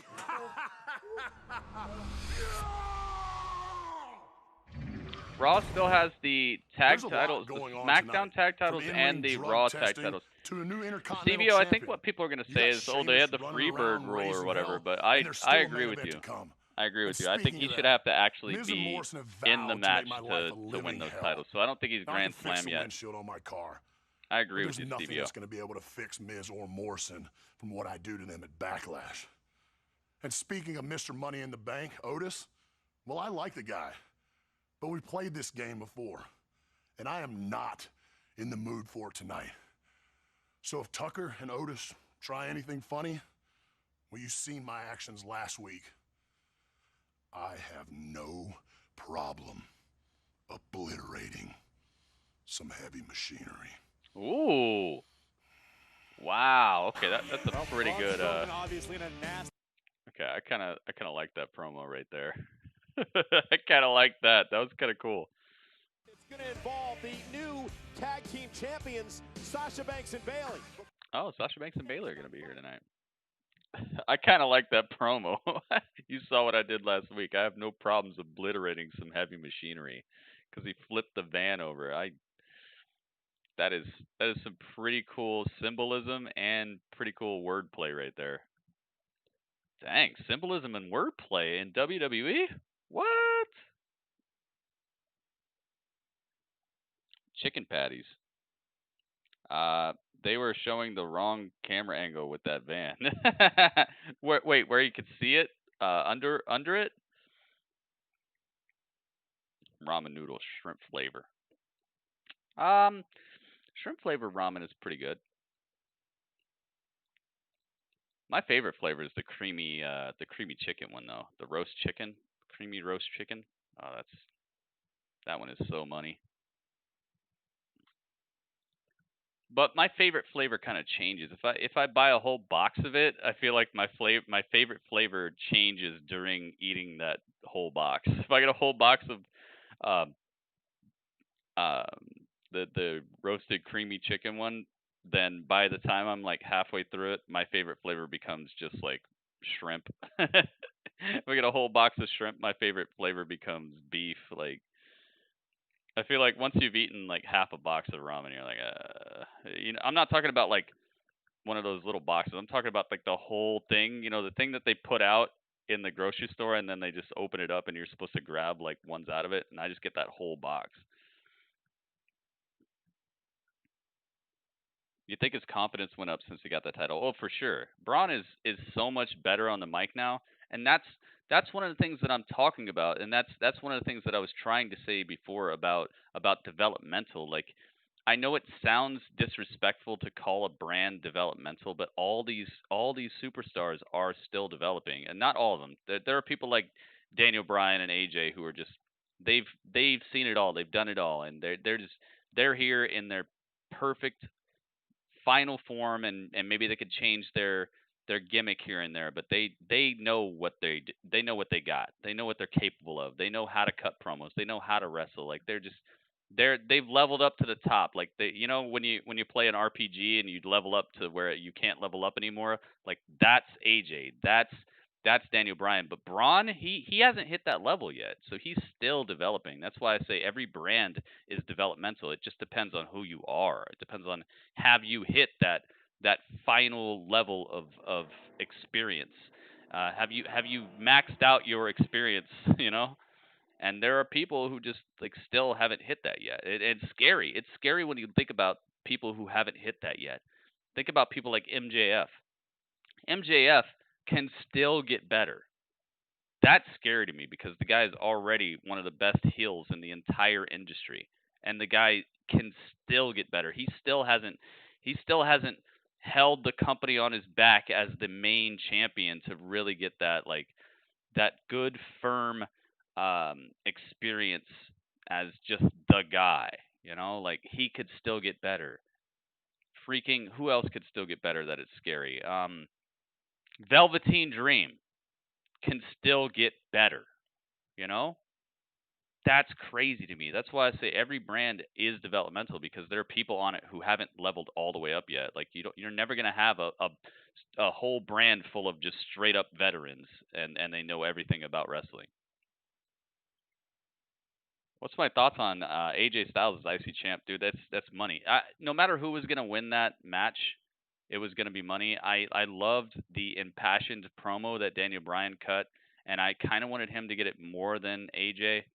Because of that promo, but I think that promo served its purpose. I think Daniel Bryan's promo put the belt over. Like it made the title like a character in the storyline. The way he told his passion for the title, about what it's done for him, about what it means to him, about what it should mean. I think that promo that Daniel Bryan cut did more for the title than the past couple champions did for the title. So I'm all for it. I think AJ as the champ is going to be great. I love having heel champions. It's no secret. I love heel champions. And think about everybody who could chase after it now. Jeff Hardy can chase it. Daniel can keep on chasing it. Freaking everybody could chase it. Heels could chase it. Cheesecake could try to chase it back down. Maybe Cesaro gets a shot at it. I think we're in a great situation right here. I really like it. Uh-oh. All right. It's boss time. My opinion on AJ as the champ is that's money, dude. And I think that they both laid it on the line so well tonight that everyone should want to attain and achieve that championship now.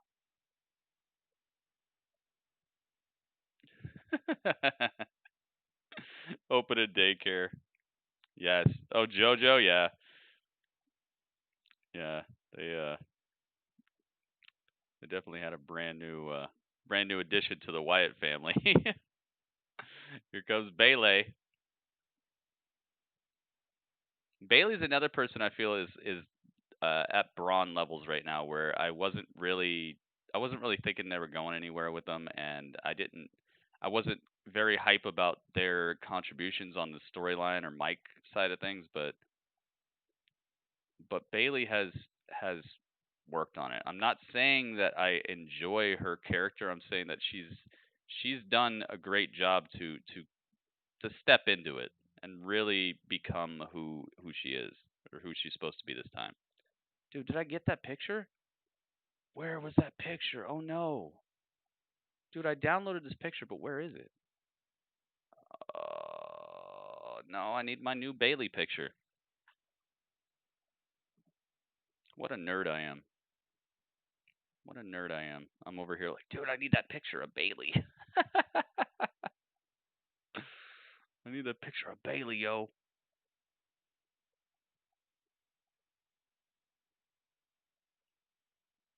Dum dum dum dum dum dum dum. Oh yeah. I know you guys don't understand. You won't understand any of this right here, because excuse me, guys. This is our celebration, and we have something to say. This is our Okay, I'm party. getting You're it. lucky you're even invited. Now. You suck.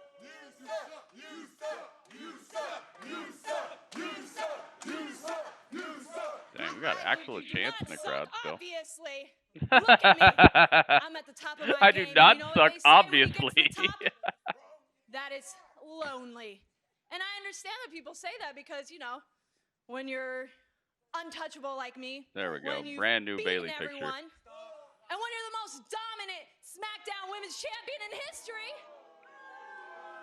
I obviously do not suck. But ding dong, hello? I'm not lonely because I've got my best friend, the boss, the standard. Not the blueprint. No, not the blueprint. Sasha Banks. And we are you. Let's compete for SmackDown Tag Team Championship. Ooh, that would be good. I like that, champ. I like that. We told told you It spells so. AEW? Does it? We told you so, but you guys didn't want to listen to us, did you? We are the role models. We are the leaders. We are not liars. I told all of you we would win back our tag team titles when we wanted to. And now look at us. These titles represent our friendship. Here, I'm because actually we've gonna move been her over. and done everything together. And we're only going to get stronger. Because together, we are unstoppable. There we go. Now you can know see what, their you're right. titles. Don't listen to these people because I actually wrote a poem for you that Aw. expresses exactly how I feel. So I wrote a poem for you. Big Rud, what's up, Rudner Taker? if you guys can please have a little bit of respect. Oh my goodness. Alexa Bliss and Nikki Cross, they're like, hey, you know what? What about that rematch though? What about that rematch though? Fine with y'all celebrating your victory and everything, that's cool. But when you start reciting poetry to each other, that's where we gotta really draw the line. Oops. You are not ruining our moment right now. We're trying to share a Bailey, Bailey, it's okay. It's okay. Me and Lexi love a good party. You know what? Love a good party. We are having a party, and you know that. This is our freaking party, obviously.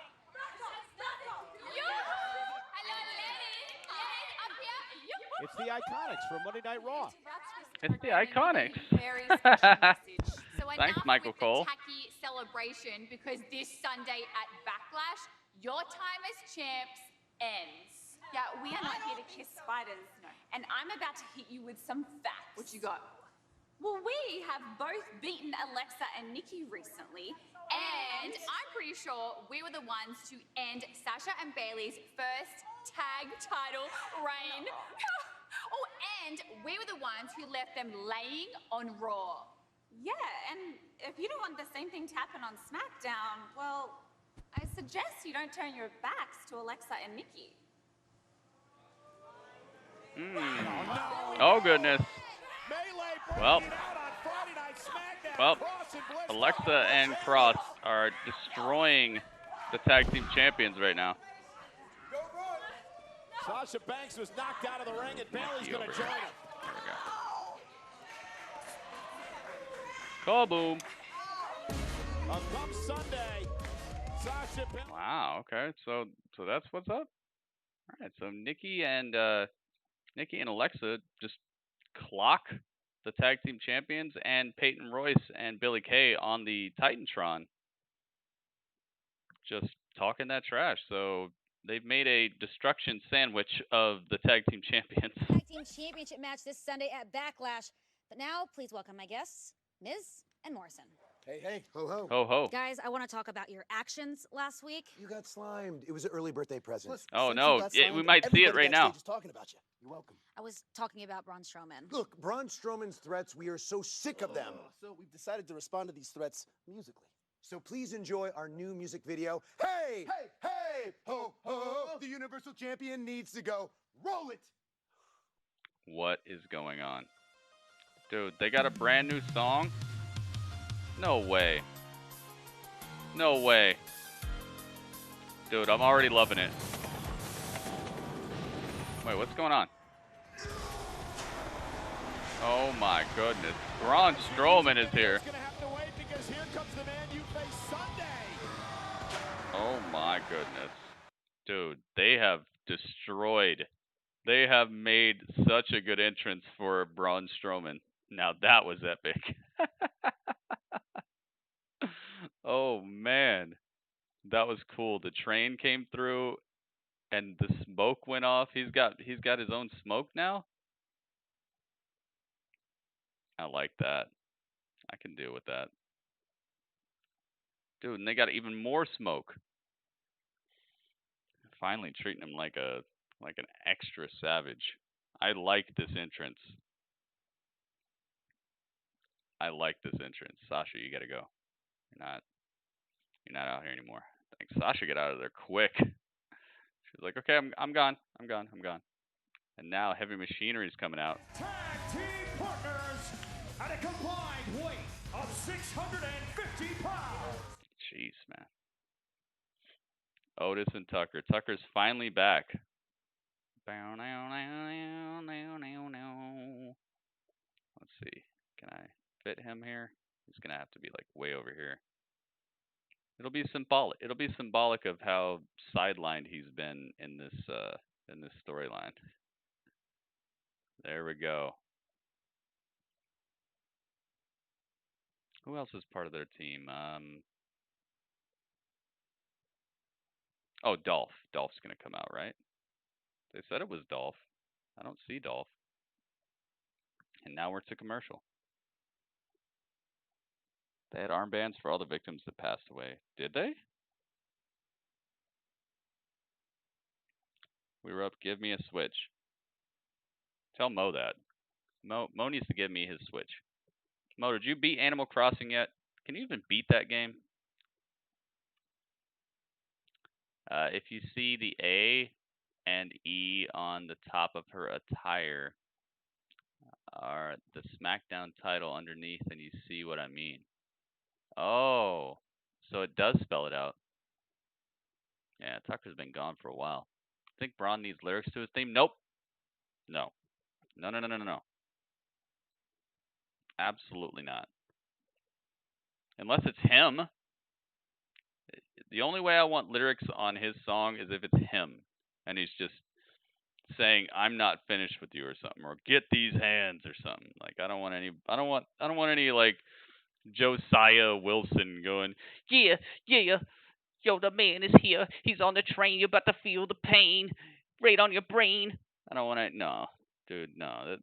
That'd be way too distracting from what we're looking at. No, please. No, no, no, no, no, no.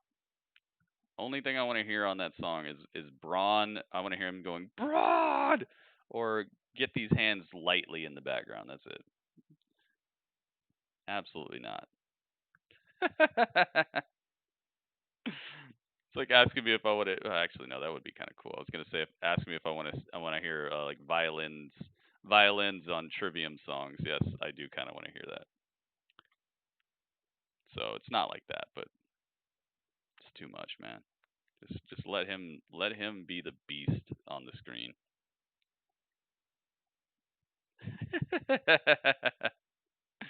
kind of like the Mark Henry theme, but just with Braun instead, because Braun's not a rapper, so just let him say his stuff. And not that Mark Henry is like the best rapper, but it was believable. It was believable. It was believable the way that it was put out there.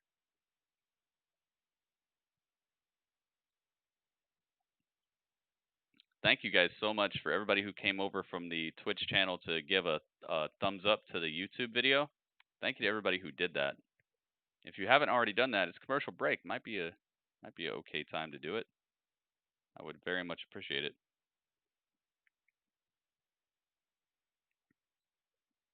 Spoken is better than Trivium? Who's Spoken? Never even heard of Spoken. So I cannot deny your claim, but I will tell you Trivium is my favorite band, so it's gonna be tough. It's gonna be tough for whoever Spoken is to overcome them in my mind, but it's always a possibility, man. There's always somebody better.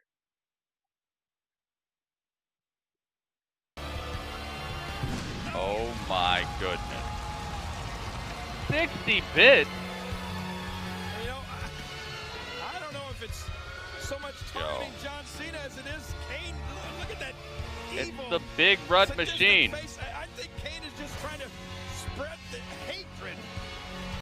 It's not the Big Red Machine. It's the Big Rud Machine.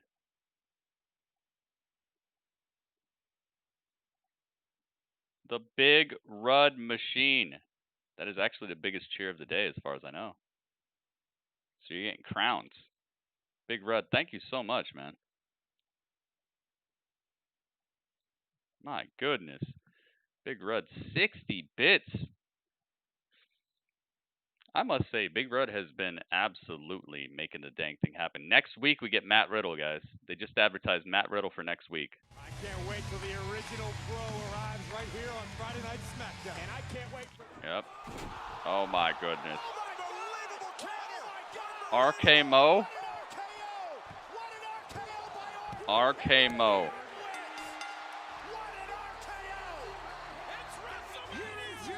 And now you are the top tier. 100 bits. Thank you so much, Mo. Dude. RK-Mo. Thank you very much, man. Thank you, thank you, thank you. 100 bits. The RK-Mo. That's it, Rudd. Slow motion with Dolph?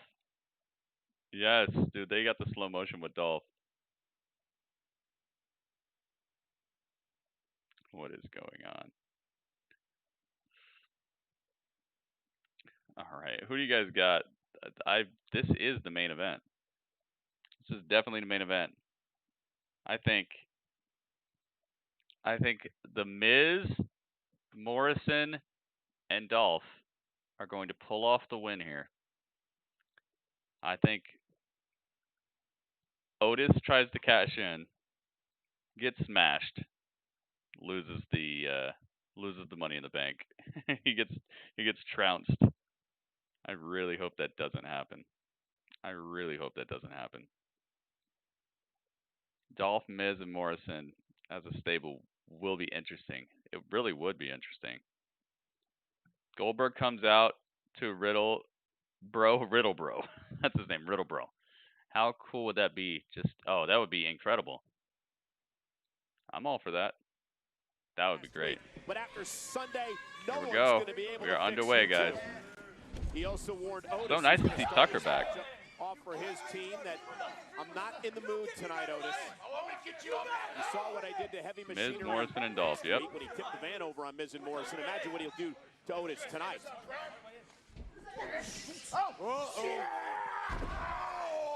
I guess technically I could move Morrison. And Otis goes to work on Miz. Otis.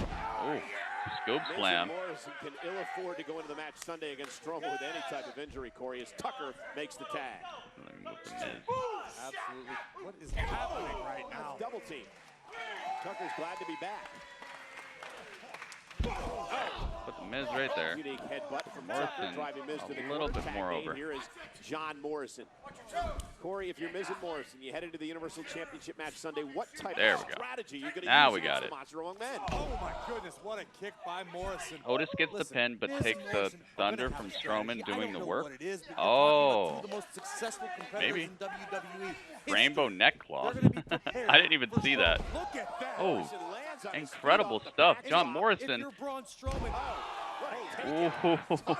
Morrison got caught out of the sky by Tucker. if you're Braun Strowman, how do you prepare I guess for Tucker that has a brand new athleticism outfit John type. Morrison, but Tucker just gave us an emphatic answer. Tucker's got a brand new outfit. Morrison to push Strowman's buttons like they did It's last just shorts.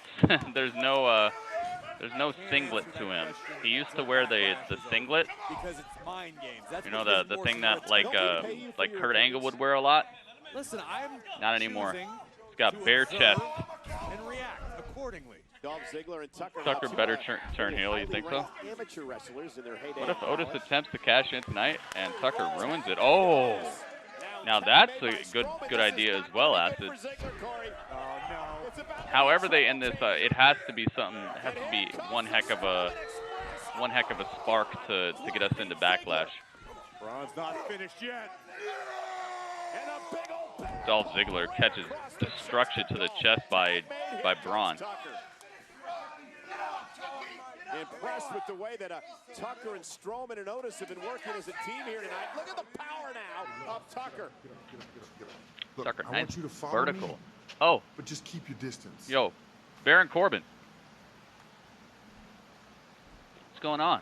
Baron Corbin's on the Titantron. What's this? Uh-oh, Mandy. Hey, Corbin. Look, I'm coming over here because I want to talk Otis is about leaving. last week.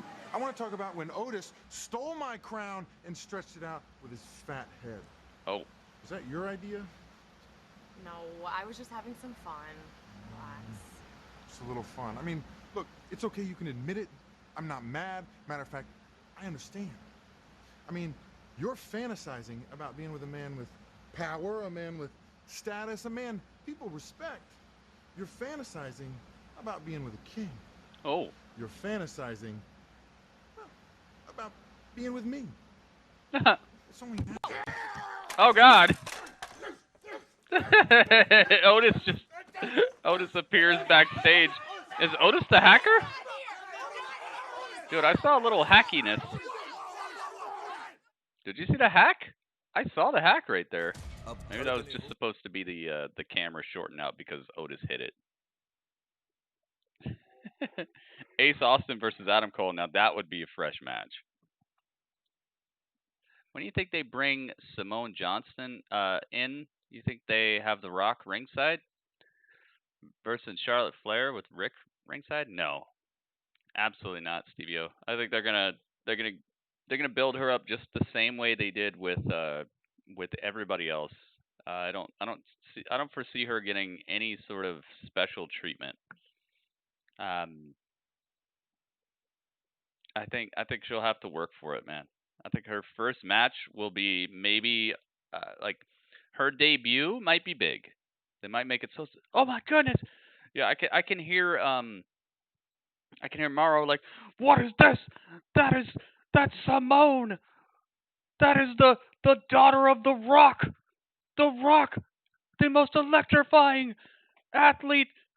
She has emerged. You know, I could see something like that where she just smashes EO from behind or something. Like I could see something along those lines, but not her first match against Charlotte. No, I could see her smashing pretty much anybody on the NXT women's roster besides Charlotte.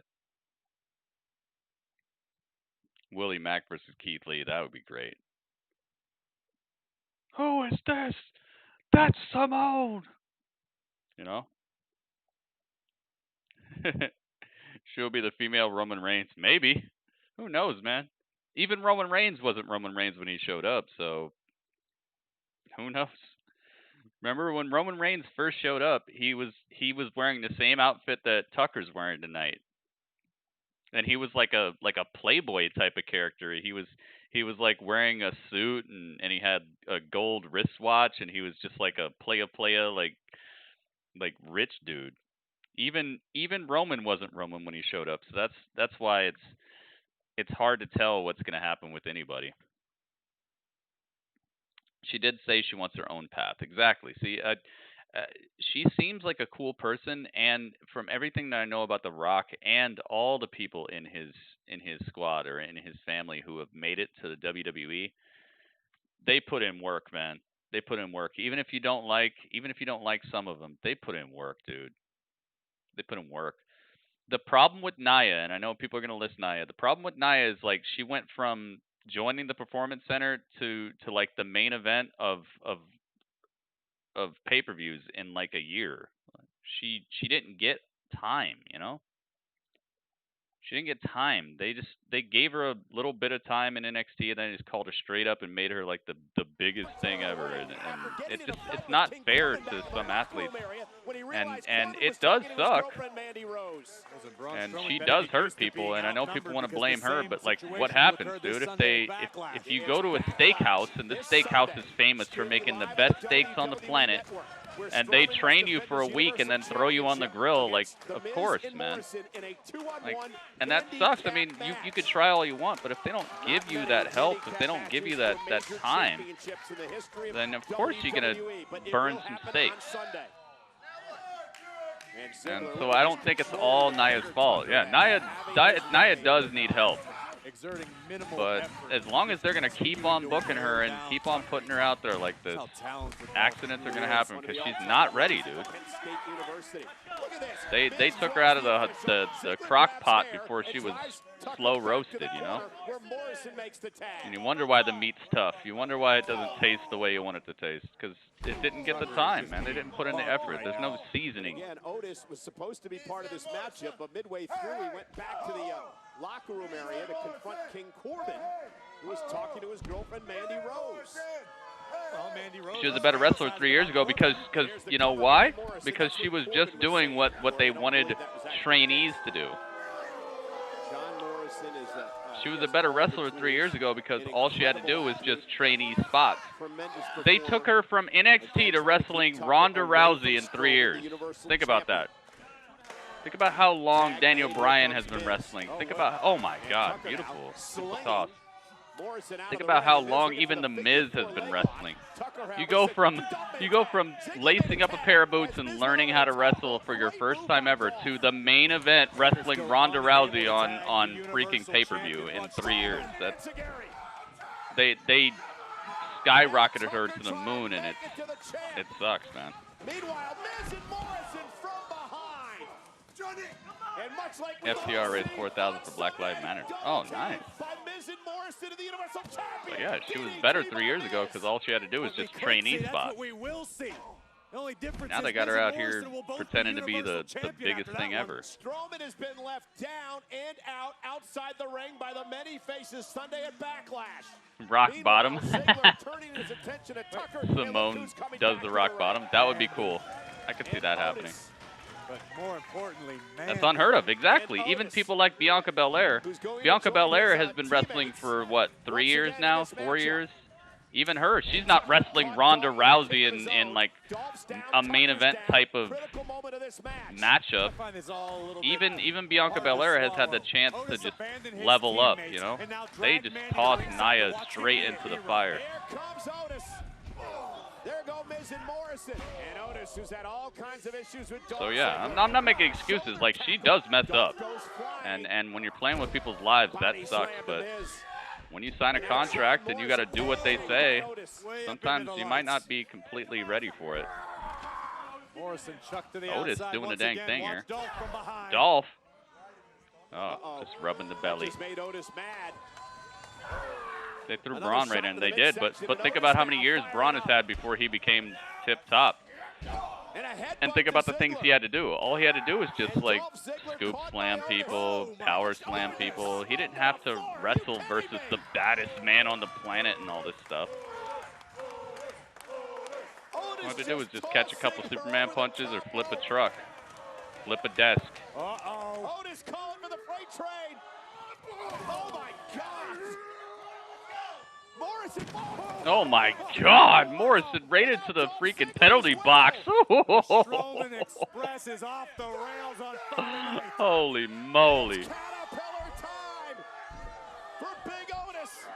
Dude, this is a hype ending. I like this. That's destruction. You're done for. That's it. Otis picks up the win. Not even Charlotte Flair did that. That's what I'm saying. Like, so I have a little bit of sympathy for, like, don't talk all that trash about Nia. I understand if she messes up, it makes you mad, but literally it's like you're asking somebody to go out there and be Ken Griffey Jr. when they should be in like AA or whatever.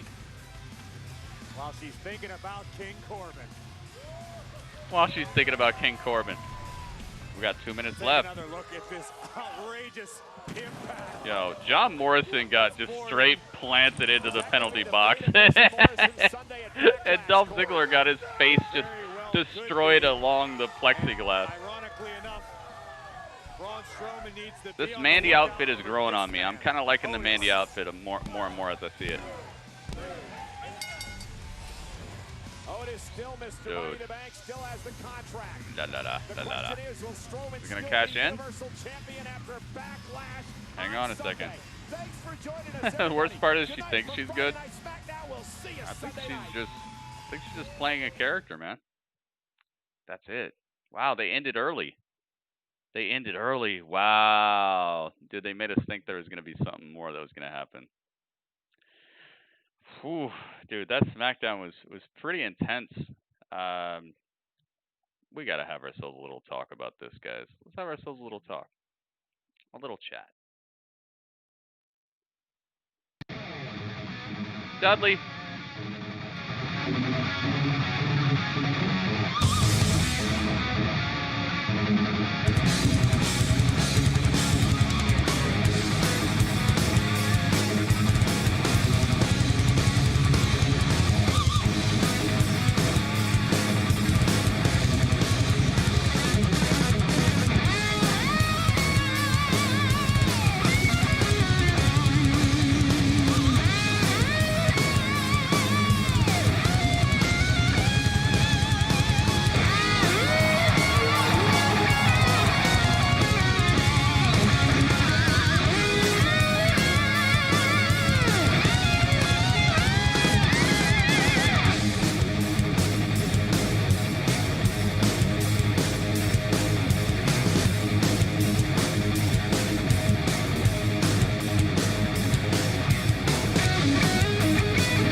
Dudley's hanging upside down like a bat. He said he's learning how to... Oh, I know what happened. I know what happened. Dudley tried to parachute. He got stuck in a tree. Dudley, you got stuck in a tree. I see what happened. Dudley, you're so cute sometimes, Dudley. Dudley's stuck in a tree somewhere. I knew it. Now I gotta find Dudley after this.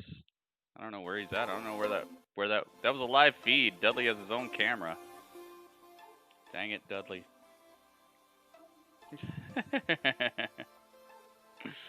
Well. It is time, guys. Yeah, I like that conversation about Simone, though. I wonder how long they're going to give her before they try to just really... Because you know, dude, they could use a female Rock. They have a female Ric Flair. A female Rock is like the next best thing. They already tried to have a female Stone Cold, and look at how that turned out. Like, it was one of the biggest acts they had. Becky Lynch literally brought life into the women's division that wasn't there before. Brought mainstream attention to the women's division that wasn't there before. So they have a female Ric Flair, they have a female Stone Cold that they try to push. Could you imagine if they had a female Rock? I know she wants to do her own thing, but man, if they have a female that is walking in the footsteps of The Rock, or a female that is known as basically like the Charlotte Flair to The Rock, you know? That could be awesome. Hopefully she's better on the mic, though. Cameron's like, no, not another one. Not another one, please. Not another Charlotte on the mic. I hope she's better on the mic. That's for sure. I really hope that it's not anything like that. A female Randy Orton. Does he have a daughter?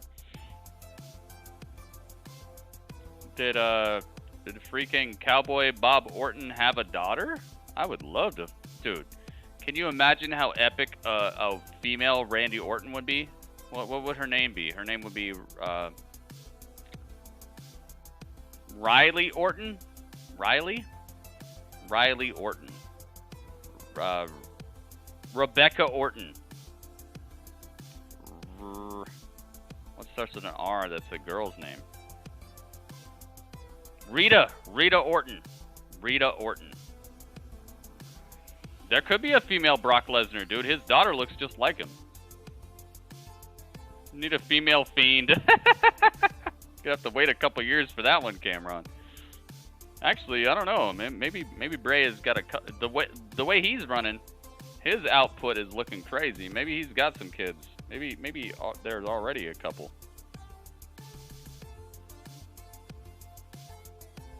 A female Fiend. We already got one of those. Her name's Ashley. Ashley Wyatt. A female John Cena. Jane Cena. And her name is Jane Cena. Doo doo doo doo. Oh man, she comes out in like a WNBA jersey. Yes. Oh my god. And her name is Jane Cena. Doo doo doo doo. She holds it up and she's wearing a freaking Los Angeles Sparks jersey. Oh my god, dude. Hang on, I'll be right back. I can't handle this right now. I'll be right back. Hang out with Dudley.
All right, can you guys hear this background music or what?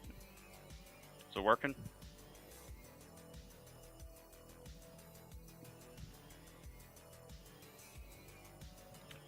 Female Nash.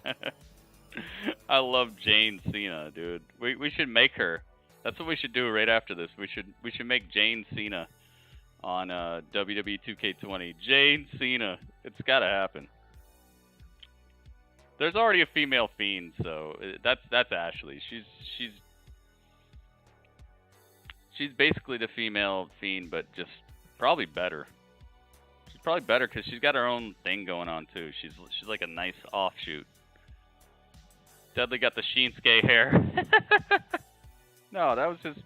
I mean, that wasn't Dudley. What are you talking about? I didn't see Dudley. I saw the salted one. A female AJ Styles. Female Nash. Dude. But I'm saying, like, you gotta have those, you know? We already had female Stone Cold. We have female Ric Flair. You think Bayley has a chance to be female John Cena? I don't know, man.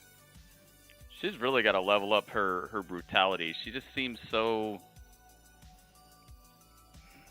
I don't know, man. Maybe. I'll say maybe. You never know. There are so many people that you would never expect to become so epic, and then they become epic. So I'm gonna chalk it up to the Heath Ledger effect and say maybe. All right, maybe. Female Dusty. How would you be a female Dusty Rhodes? That'd be... How the heck would you do that? That's a tough order. Alright, so if you watched SmackDown tonight and you want to give me a rating for the show out of 10, whether it was a 7.5 out of 10, a 8 out of 10, a 2 out of 10, like, what did you think? I'm going to take everybody's ratings, and we're going to find out if this show was able to pull off a point tonight. Let me know, guys. And if you wanna tell me a little bit about the show or whatever, you can add that on. But just mostly, I'd like to know the score and if you have any questions or if you have anything that you want to talk about, ask me a question or tell me what you want to talk about and we'll talk about it. Ringmaster says 8.5. He is the master of the ring. He says his ring was respected. I could see that. 7.4 says Cameron. 7.4. Okay. New Zealand says 1 out of 10. All right, New Zealand. I'm gonna bump you up to a 7.75. 6.9. 6.9. Jeez. All right. Anybody who puts below a 7.75, I'm gonna need you to tell me what you thought could have been better. 8.0 says 1 hit. All right. I got you. 8.0 sounds pretty fair. 8.0 because of Daniel Bryan and AJ and Jeff. Yeah, dude, I could definitely see the show not being anywhere near great without those contributions. It would have been a super empty show. Most says 8.7. Dang, dude, that's really high. I like it. I mean, but I'd like to know, like, what made you give it that high of a score? Empire says 7.4. Oh, dang. Empire, what happened? 7.9 says Big Rud. Tessa is the female Tully Blanchard. I think she's a lot different than Tully. But I see what you mean there. I see what you're saying there. 7.9. 7.6 says We Rub. Dang, really? I see a lot of people giving it below a passing score tonight. Why do you think that is? Not applicable out of 10, says Halo. Halo, what's up, Halo? What could have been better? Overall aggressiveness, dude. I agree. I agree completely. It's become very, it's become good, but it's become very like, what is it called? Conveyor belt. It's like watching how it's made. Elijah says 8.4. I like that. That's pretty high, but I could see it. I could see it. Yes. It's like a conveyor belt. It's like they're turning out wrestling shows, you know? I feel like there needs they started out with that that personal angle, which gave it a little bit of grit, you know? But then it kind of got to that point where it just felt very mass-produced, like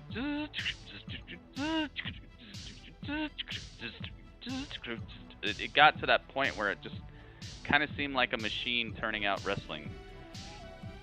But AJ and Daniel Bryan killed it. I did like the way they began, but between those two things, I feel like those are the two things that saved the show from just straight up mediocrity.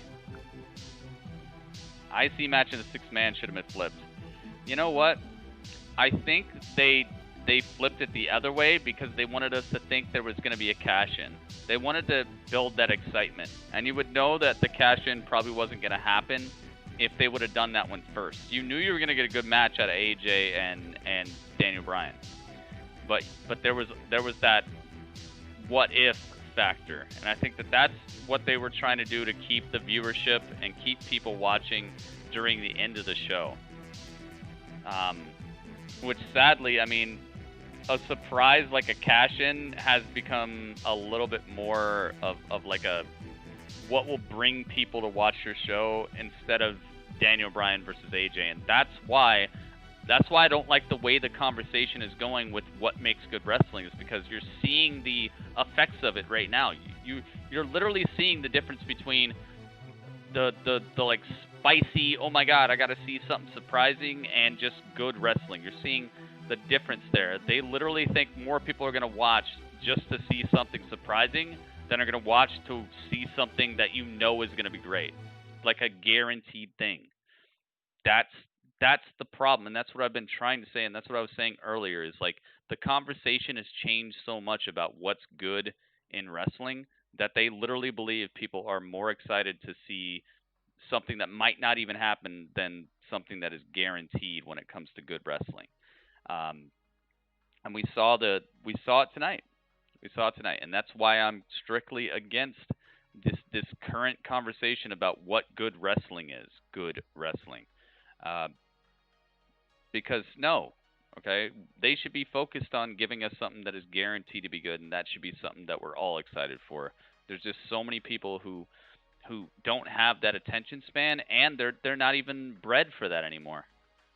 That attention span is now all about how surprising or how exciting or how many fireworks are going to go off or how many people are going to do flips, and that's got to stop. We as wrestling fans need to be wrestling fans. We need to be fans of wrestling and not fans of over-the-top nonsense. That's why I'm against the conversation changing the way it is. This main event is exactly showing you what they think of the average wrestling fan right now.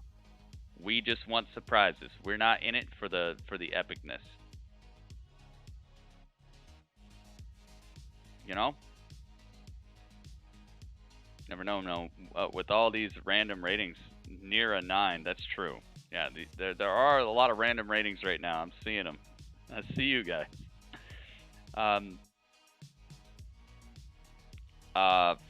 Female Gritty. There's somebody that people think is a female Gritty, but she's awesome. She does a great job. But yeah, I agree with you completely, Cameron. Overall aggressiveness needs to go up. That's why you need feuds, because you can believe somebody wants to beat the heck out of somebody, but it makes sense if they have a feud, you know, if they have an actual grievance with each other. Like, he's at my house, Paige. He's at my house. Like, that can breed an overall aggressiveness that is believable and that you want to see, instead of just, oh, these two are gonna have a good match tonight. So it's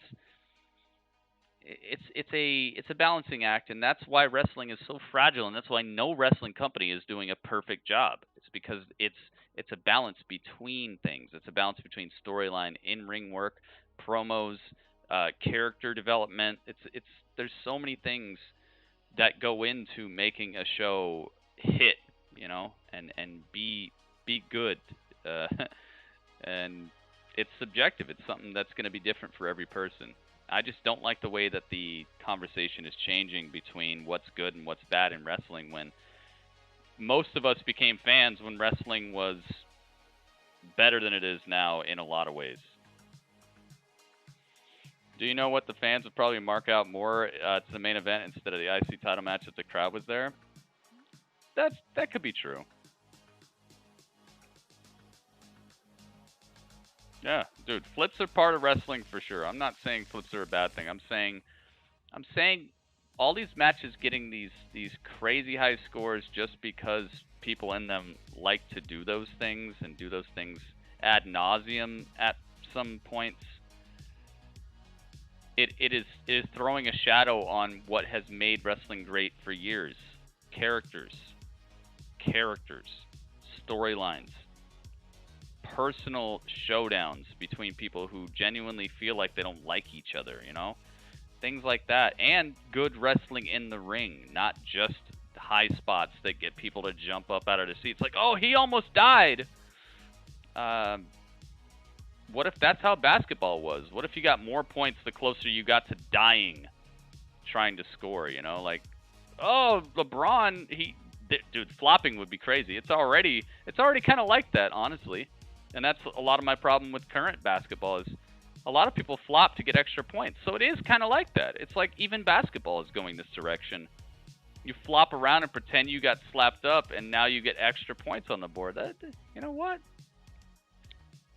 I might be onto something here. I do think that maybe sports is going the way of the super floppiness. That might be it. That might be it. The closer you look to getting killed, the more points you score. That's it. That's it. I literally figured it out. I figured it out, guys. The closer you look like to getting actually killed doing your job is the more points you get.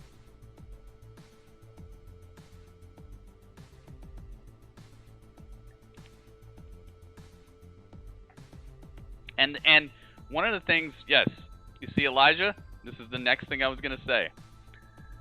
And then I'm going to give you guys my score.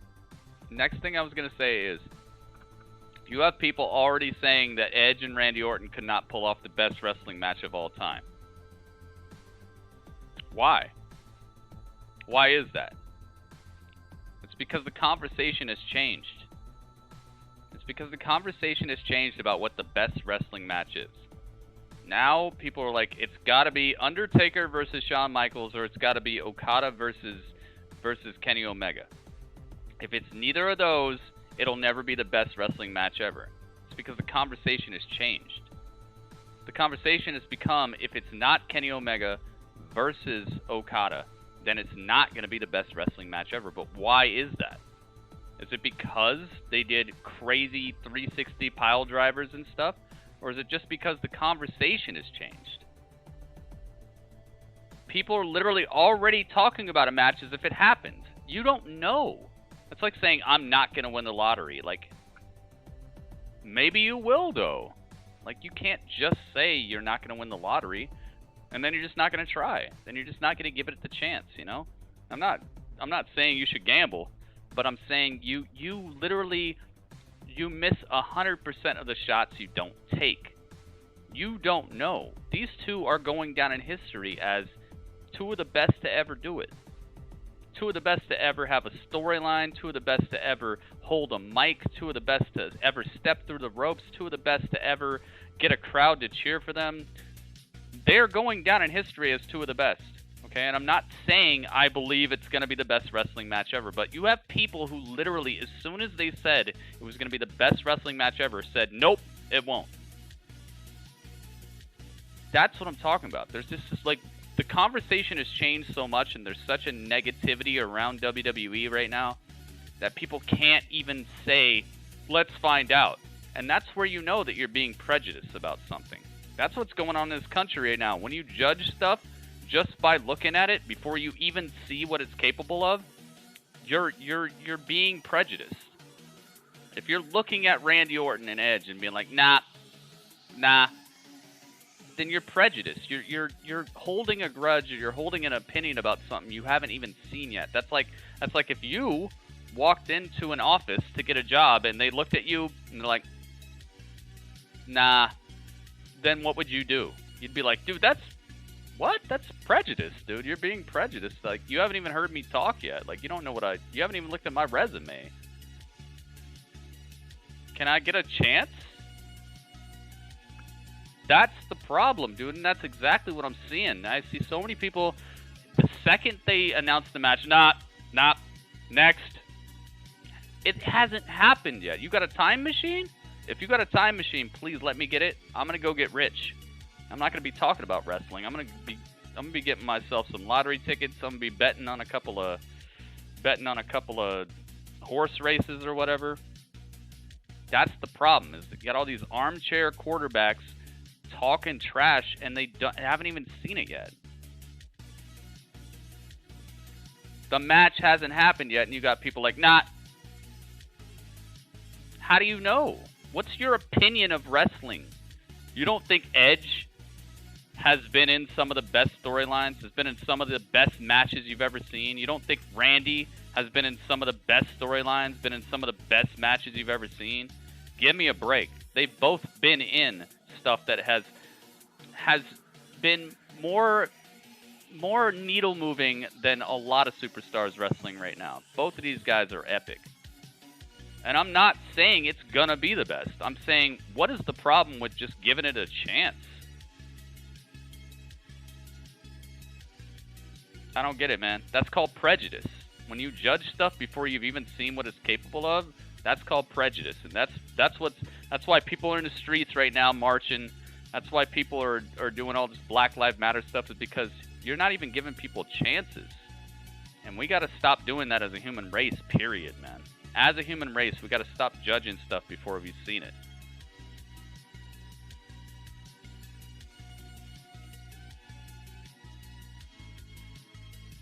We got to stop doing that. We got to start being real about the possibility of human beings to surprise you. That's one of the best things about being a human. That's one of the best things about movies, entertainment, music. The ability to see something new, to be surprised, or to be enthralled, to be invested. And I'm not saying it's going to be the best wrestling match. I'm saying, why are there people out here who are judging stuff before they've even seen it? Because it's prejudice. You're literally judging something before you've given it a chance. So, I know as much as you guys know. Randy Orton is my second favorite wrestler, but yes, I can see why people call him boring. I can see it. I'm not stupid. I can see why people call him boring. He doesn't do none of that flippy stuff. Like, he'll do superplexes and stuff. He'll RKO you out of nowhere. He's got a nice snap suplex. He's got a nice scoop power slam that looks great. He's got the DDT. He's got a couple of moves he does every match, but every now and then he'll pull out other stuff, and that's cool. And then you got Edge, who literally hasn't wrestled a real wrestling match in like 9 years. So who knows what he's learned? The guy has a gym in his house. He has a ring in his house. Who knows what he's come up with? Who knows how he's figured out to manipulate the ring, or what he's had to come up with to supplement his style. When they say necessity is the mother of invention, which means when you need something but you don't have much, you figure out ways to come up with brand new things. Like, if you can't start a fire with a lighter, you figure out ways to use your stove and like a paper towel. You catch your paper towel on fire, and then you light the fire, and then you light the firework or whatever you're trying to do. Like, necessity is the mother of invention. There might have been times where Edge was just throwing caution to the wind, so he's being one type of wrestler. Now maybe because he can't do as much with a certain part of his body, maybe he's learned other things that he can do in the ring. Plus, he's been training with his wife, Beth Phoenix. She is a good wrestler. She's powerful, dude. Who knows what he's learned? People don't think about these things. People don't give it a chance. They don't think, wow, Edge has been kind of working in his own dungeon, basically, to try to become a wrestler that's worthy of watching without doing all the craziness he used to do. Maybe he's got brand new stuff. Maybe him and Randy have been talking and developing a match behind the scenes for months now. Who knows? You can't just automatically be like, nah, it sucks. Because that's when you become a prejudiced person. When you start judging things before you've even seen it, then it just shows that you're not being subjective. You're not being objective about a match. You're literally going to judge it before they've even rang the bell. Then you're just not to be listened to at that point.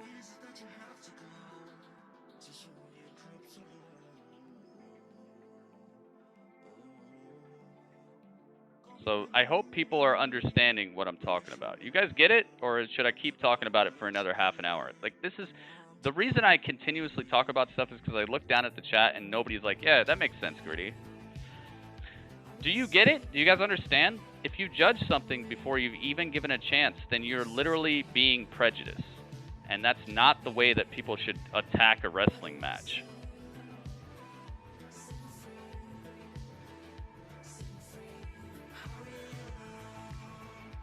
Especially people who are going to rate the wrestling match and people are going to listen to you.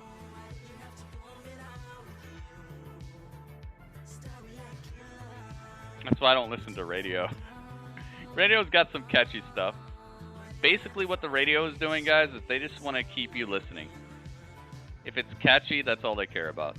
Just catchy, and then sell the advertisements. That's it. Actually listen to Dave and Bryan. Why though? Oh, that's exactly who I'm talking about. That's exactly who I'm talking about. Dave and Bryan are the two people that I listen to. I don't listen to them, but I saw it. And they said it won't be the best wrestling match. And they haven't even seen it. And they said that weeks ago. So it's not that they've seen the match. They just literally tore it apart just because they decided to. That's exactly who I'm talking about. Don't worry, I'm not talking trash about your Precious. Trust me, I know you like them. But Dave Meltzer and Bryan Alvarez are the same people who put out a monetized video about Shad's death like a day after it happened. Or actually, before he was even confirmed dead, they put out a remembering Shad video and monetized it, earned money off of it on YouTube before he was even pronounced dead. And they're the same people who said that the Edge and Randy Orton match would not be the best, greatest wrestling match ever before they even saw it weeks ago. So yes, they do jump the gun and they do things that are absolutely not in line with like good wrestling reporting. Sometimes they do a very good job. Don't get me wrong. They do a very good job. Sometimes their ratings are right on. Sometimes their reviews are right on. I hear some of the stuff they say. They're very well-versed people. They do have sources. They are in the know. I'm not saying anything bad about them, besides the fact that they cashed in on a guy's death, and on top of that, they were prejudiced versus a match that hasn't even happened yet. So, trust me, I understand that they have a good take on a lot of stuff, and that they are a good source of news for people who want to be ahead of the curve. Trust me. But they do things that are not quite right from time to time. And I'm going to call it out. I'm going to say something about it because I'm not a sheep and I'm not a person in a corner, and I'm going to tell you guys what I see. And I feel like that's part of the reason that people even show up to my stream, is that they know I'm going to rip a new one for people who do crazy stuff. But I make mistakes too, so it's all good, man. Everybody makes mistakes. Yeah, like I said, Mo, they do a good job. I'm not saying they don't do a good job. I'm saying that they do make mistakes. And calling a match before you see it is a mistake. And earning money off of a guy who wasn't even pronounced dead yet, while his family is looking for him, that's horrible. So yeah, they've dropped the ball here or there. They've done some mistakes very recently. I've done mistakes too. I'm not saying I'm perfect. I'm just saying, man, you gotta recognize these things, and you gotta actually call them out when you see them. You can't just be like, well, they're cool though. Come on, man. Yeah, they're cool though, but they do make mistakes, and I'm gonna call them out when I see them. And that's 2 mistakes they've made recently. They absolutely buried a match that hadn't happened yet, and they absolutely buried a dude, put him in the ground before he was even pronounced dead yet, and made money off of it. And that's horrible. Human decency is something that needs to happen, and one of those is way worse than the other, by the way, and I'm sure you know which one is worse. My rating for SmackDown, by the way. This is a wrestling talk show. We're gonna talk, you know. I really feel like the ending of SmackDown could have used the boost. It could have used the hacker spot or something. Daniel Bryan and AJ. That match was good, but it's just like Cameron said. I like what Cameron said. The viciousness, the overall just want for victory from these people. It seems so laid back. Even Jeff Hardy, you know, with the with his angle, I like that he threw the, you know, threw the stuff in the face of Sheamus, but I still feel like it was timid. Like I feel like it was laid back. It's like a machine that's just turning out wrestling angles now, and I really wish somebody would take the reins and really look like they're doing something about problems they're having. Otis did an okay job tonight, but it didn't quite make sense because Baron hadn't even done anything yet, and Otis was like, "Oh, gotta go," and maybe that's part of his character. I don't want to make excuses. It just feels like he was overzealous and overly out there, not believable at all. But then again, I mean, it's just a 6-man tag match. It's not like he's gonna win anything off of it. He's already Mr. Money in the Bank. So I don't know, man.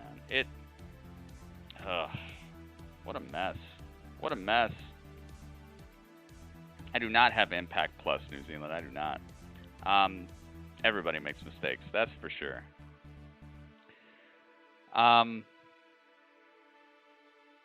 You know, I'm going to be on the side of the people who are giving this I'm going to give it an exactly 7.75 once again. I know that seems like I'm riding the fence, and I can understand if people are upset with me about this score. I'd be upset with me too, but honestly, like, I'm not going to demean the way that they've made a whole title important tonight because everything else was kind of blasé, but it's literally I'm riding just barely past here, and if they lose tonight. I honestly, either way I could see happening. If they not lose, but if they don't get a point tonight, I could see it. I really feel like the AJ Daniel Bryan thing enriched the show so much and enriched the title, and now the title feels special. It feels like it's back, you know. I feel like it's even more important than the Universal title right now. So that's bingo. That's bingo with the title. But then and also the Jeff Hardy and Sheamus thing, they did a good job of making me want to see that at the pay-per-view, but it also seems a little less than as destructive it should be, and as just rip your freaking hair out as it should be. I want to see somebody getting their hair ripped out, you know. I want to see somebody getting their eye gouged. This seems so timid that like I like it, but it just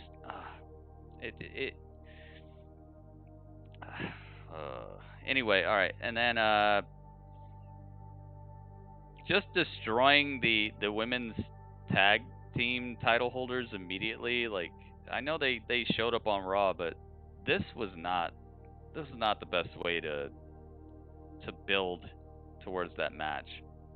What they should have done is they should have put some stakes on the line. They should have had all 3 teams here tonight, and they should have done some sort of like funny game for them to play, like Twister or something, to where the team that wins gets they get to come out last or something. Like, it'll be like a 5-minute head start. Like, the Iconics and Alexa and Nikki have to come out first, and they have to wrestle for 5 minutes. Then Sasha Banks and Bayley join the match after 5 minutes. They should have had some sort of stipulation where on Sunday it gets in the favor of the champions. I do not like champions getting destroyed right before a pay-per-view. Sometimes it's okay, but tonight it wasn't okay. They got literally sandwiched, jumped from both angles, and it just didn't look good to me.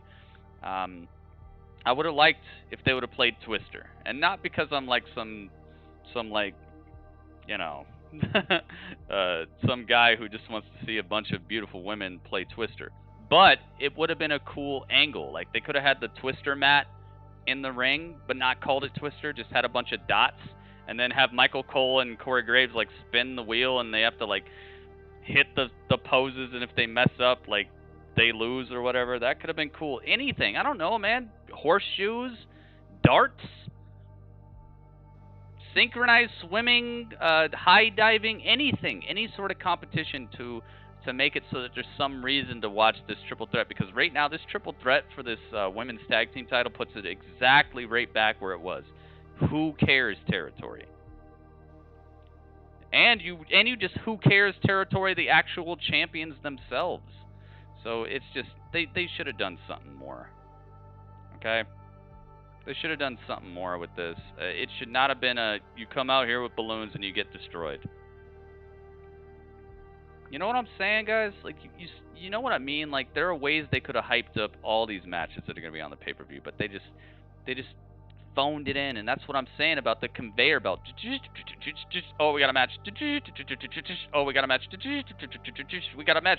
It's just a conveyor belt, and only certain things are standing out a little bit because of the people involved in the storyline making it work. I just wish for a little bit more. Lazy, exactly. Lazy. Just put Braun out there with the other two of them. What's their name? Machinery? Yeah, you put them out there, and then who? Okay, Miz and Morrison. Yeah, put them out. Wait, that's not even. Dolph. Put Dolph. He doesn't like Otis. Yeah, put him out there. All right, cool. That'll be the end. Just do it. People will think he's gonna cash in. It'll be good.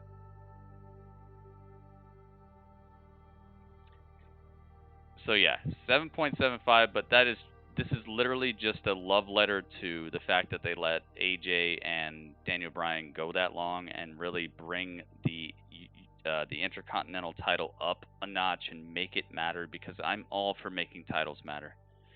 And also the Jeff Hardy and Sheamus storyline, like, it just saved it. Everything else was kind of just lukewarm conveyor belt stuff that you see, and I'm worried, is that SmackDown going to go back to the days of just the average SmackDown? I don't know, man. I really hope not, but they have concerned me more tonight than I've been in the past couple weeks, so let's hope. Let's hope it doesn't go that way. All right, let's check out the math. Let's check out the math on the subject. All right, so we got an 8.5, a 7.4, a 6.9, an 8.0, 8.7, a 7.4, a 7.9, 7.6, 8.4, and a 7.75. All added up together equals 78.55. How many scores do we got? 1, 2, 3, 4, 5, 6, 7, 8, 9, 10. I can already tell you, mathematically, divide by 10 equals a 7.85. Dude, they scraped by. You scraped by with the 7.85. That's a beautiful rhyme. Yeah, dude, they skimmed into it. They better next week they have Matt Riddle. They better use Matt Riddle so well next week, because this could be the start of them falling behind by a whole lot more than 2 points if they continue with shows like this. They did it, man. They did it. Barely. 7.85. Barely skate by. I'm gonna give them some hype. Because I'm sure Gollum is hype, man. You guys gotta give some hype to Gollum.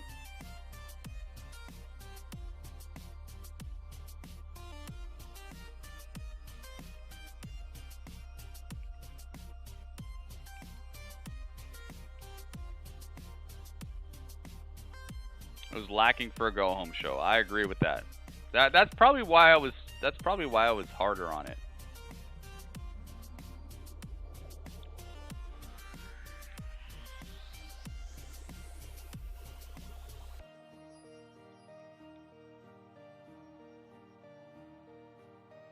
Hang on, let me find it. Where the heck is it? Yeah. That's probably why I was harder on it too, is because it's a go-home show. Like, it's supposed to get me excited for the pay-per-view. I liked the opening with Jeff Hardy and Sheamus. I liked Daniel Bryan and AJ, and I'm not even guaranteed to get that at all.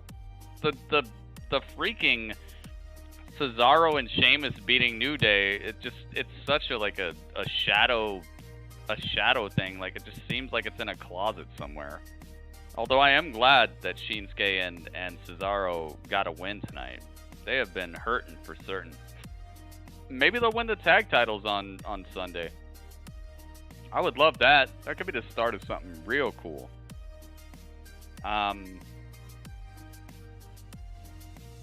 No Forgotten Sons at all tonight. No Forgotten Sons at all. No Hacker at all. Dude, there's so many things they could have done that could have helped them out of this. I'm really glad I gave it just barely passing. I forgot Backlash is this Sunday, dude. That's what I'm saying. Like, there are some exciting matches, but most of them are like the Raw matches to me. It's Edge versus Orton. It's Drew versus Bobby Lashley. I kind of want to see the Nia and Asuka match just to see what the heck's going on there, because they didn't really do much with that. You know, they let Nia come out here and do something, but it feels like an afterthought. So, you know, they might actually do more with that. What else? What's Lana gonna do? What the heck is MVP gonna do? Like, I feel like Raw has done such a better job building this pay-per-view. This was just not the go-home show I was looking for. Bob Lash, heck yeah, man. And wait, are we gonna see the? Oh, they even did a better job with Sasha Banks and Bayley on Raw. Raw just did a better job this week of sending home the pay-per-view as if they were the last show we're gonna see before the pay-per-view. I don't know, man. Like, I had to give it the score I gave it, and I'm glad they barely scraped by. That shows exactly, like, you could see with all the scores that people gave, and we polled 10 people in here, and it barely passed. You could see people were like, eh.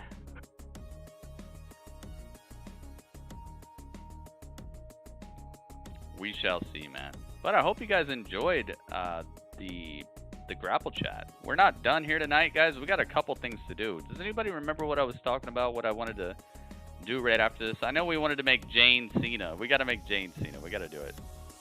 That's what we're going to do, but also there's some other stuff I want to do tonight as well, guys. Thank you so much to everybody who gave your review. I hope you feel important. I hope you feel loved. I hope you feel respected. And I hope you feel like you matter, because I know, man, it's not popular to say all life matters right now, but everybody matters, all right? Trust me. We're in a place right now where a lot of people are saying Black Lives Matters, and I can understand how that can make you feel if you're not black. I want everyone to know it's not that you don't matter. It's just that there's a conversation that really needs to be powerful right now. Everybody in here matters. I love all you guys. I don't care where you're from. If you're in here supporting me and you're making life better for me and everybody else, you're incredible. All right, you matter. I know you don't hear it. I know it's a hard time, dude. I imagine, and I try to think about things from all angles. I've been trying to do that more and more recently. Think of things from all angles and not just think of stuff from my own situation, because I feel like that's what has caused the problems we're dealing with right now, is thinking of stuff only in regards to yourself. So I want to say, dude, Cameron, Mo, Weerupt, New Zealand, Big Rudd, Skull Crusher, freaking everybody, Elijah, you guys all matter, all right? You guys and girls, You all matter. Okay? Trust me. You're not hearing it too much because maybe you're not black, and trust me, I've thought about how it feels to just hear Black Lives Matter all day and not be black. It's just a conversation that needs to be in the forefront right now, but you guys all matter. Seriously. But for sure, we need to be talking about it because we're making real changes by saying that. It's not that you don't matter. I appreciate you guys very, very much, and you guys matter to me. So I know you're not hearing it all the time, but every single one of you guys matter. All right? You guys make this place a better place to be. You make my life better. You make every single episode of everything better. Even the best episode of Raw, if it was a 10 out of 10 Raw, I'd give it like an 11 out of 10 because of you guys. You guys make everything better. If I was watching this by myself, I'd probably give it like a 7.0. You guys made it better. You helped me to be happier and more hype and more accepting of the show. You guys upgrade stuff for me. You make my enjoyment of things better than it would have been if I was just sitting here by myself in a room. So trust me, I understand. Trust me, all lives are important, but there's just there's a situation going on right now where we have to say that because it's actually making changes. It's upgrading the African American or just black people around the world's situation, because for once, for now, it is actually getting into the mainstream and making people think about it. So it's very, very important. Thank you guys so much for being part of this. Stick around because we're not done yet. People on YouTube, you got to get over to Twitch. All right, twitch.tv/Gritty Urban Saga. The link is in the description. If you've been hanging out with me for any amount of time, you got to know. All right, twitch.tv/Gritty Urban Saga. The link is in the description of the video. If you did not just hear what I said, please just check the description of the video you're watching on YouTube and click that link. It'll bring you straight here. You can hang out with us for the remainder of the night because we got a lot of stuff I want to hang out with you guys and do. Let's do it. That was the chat.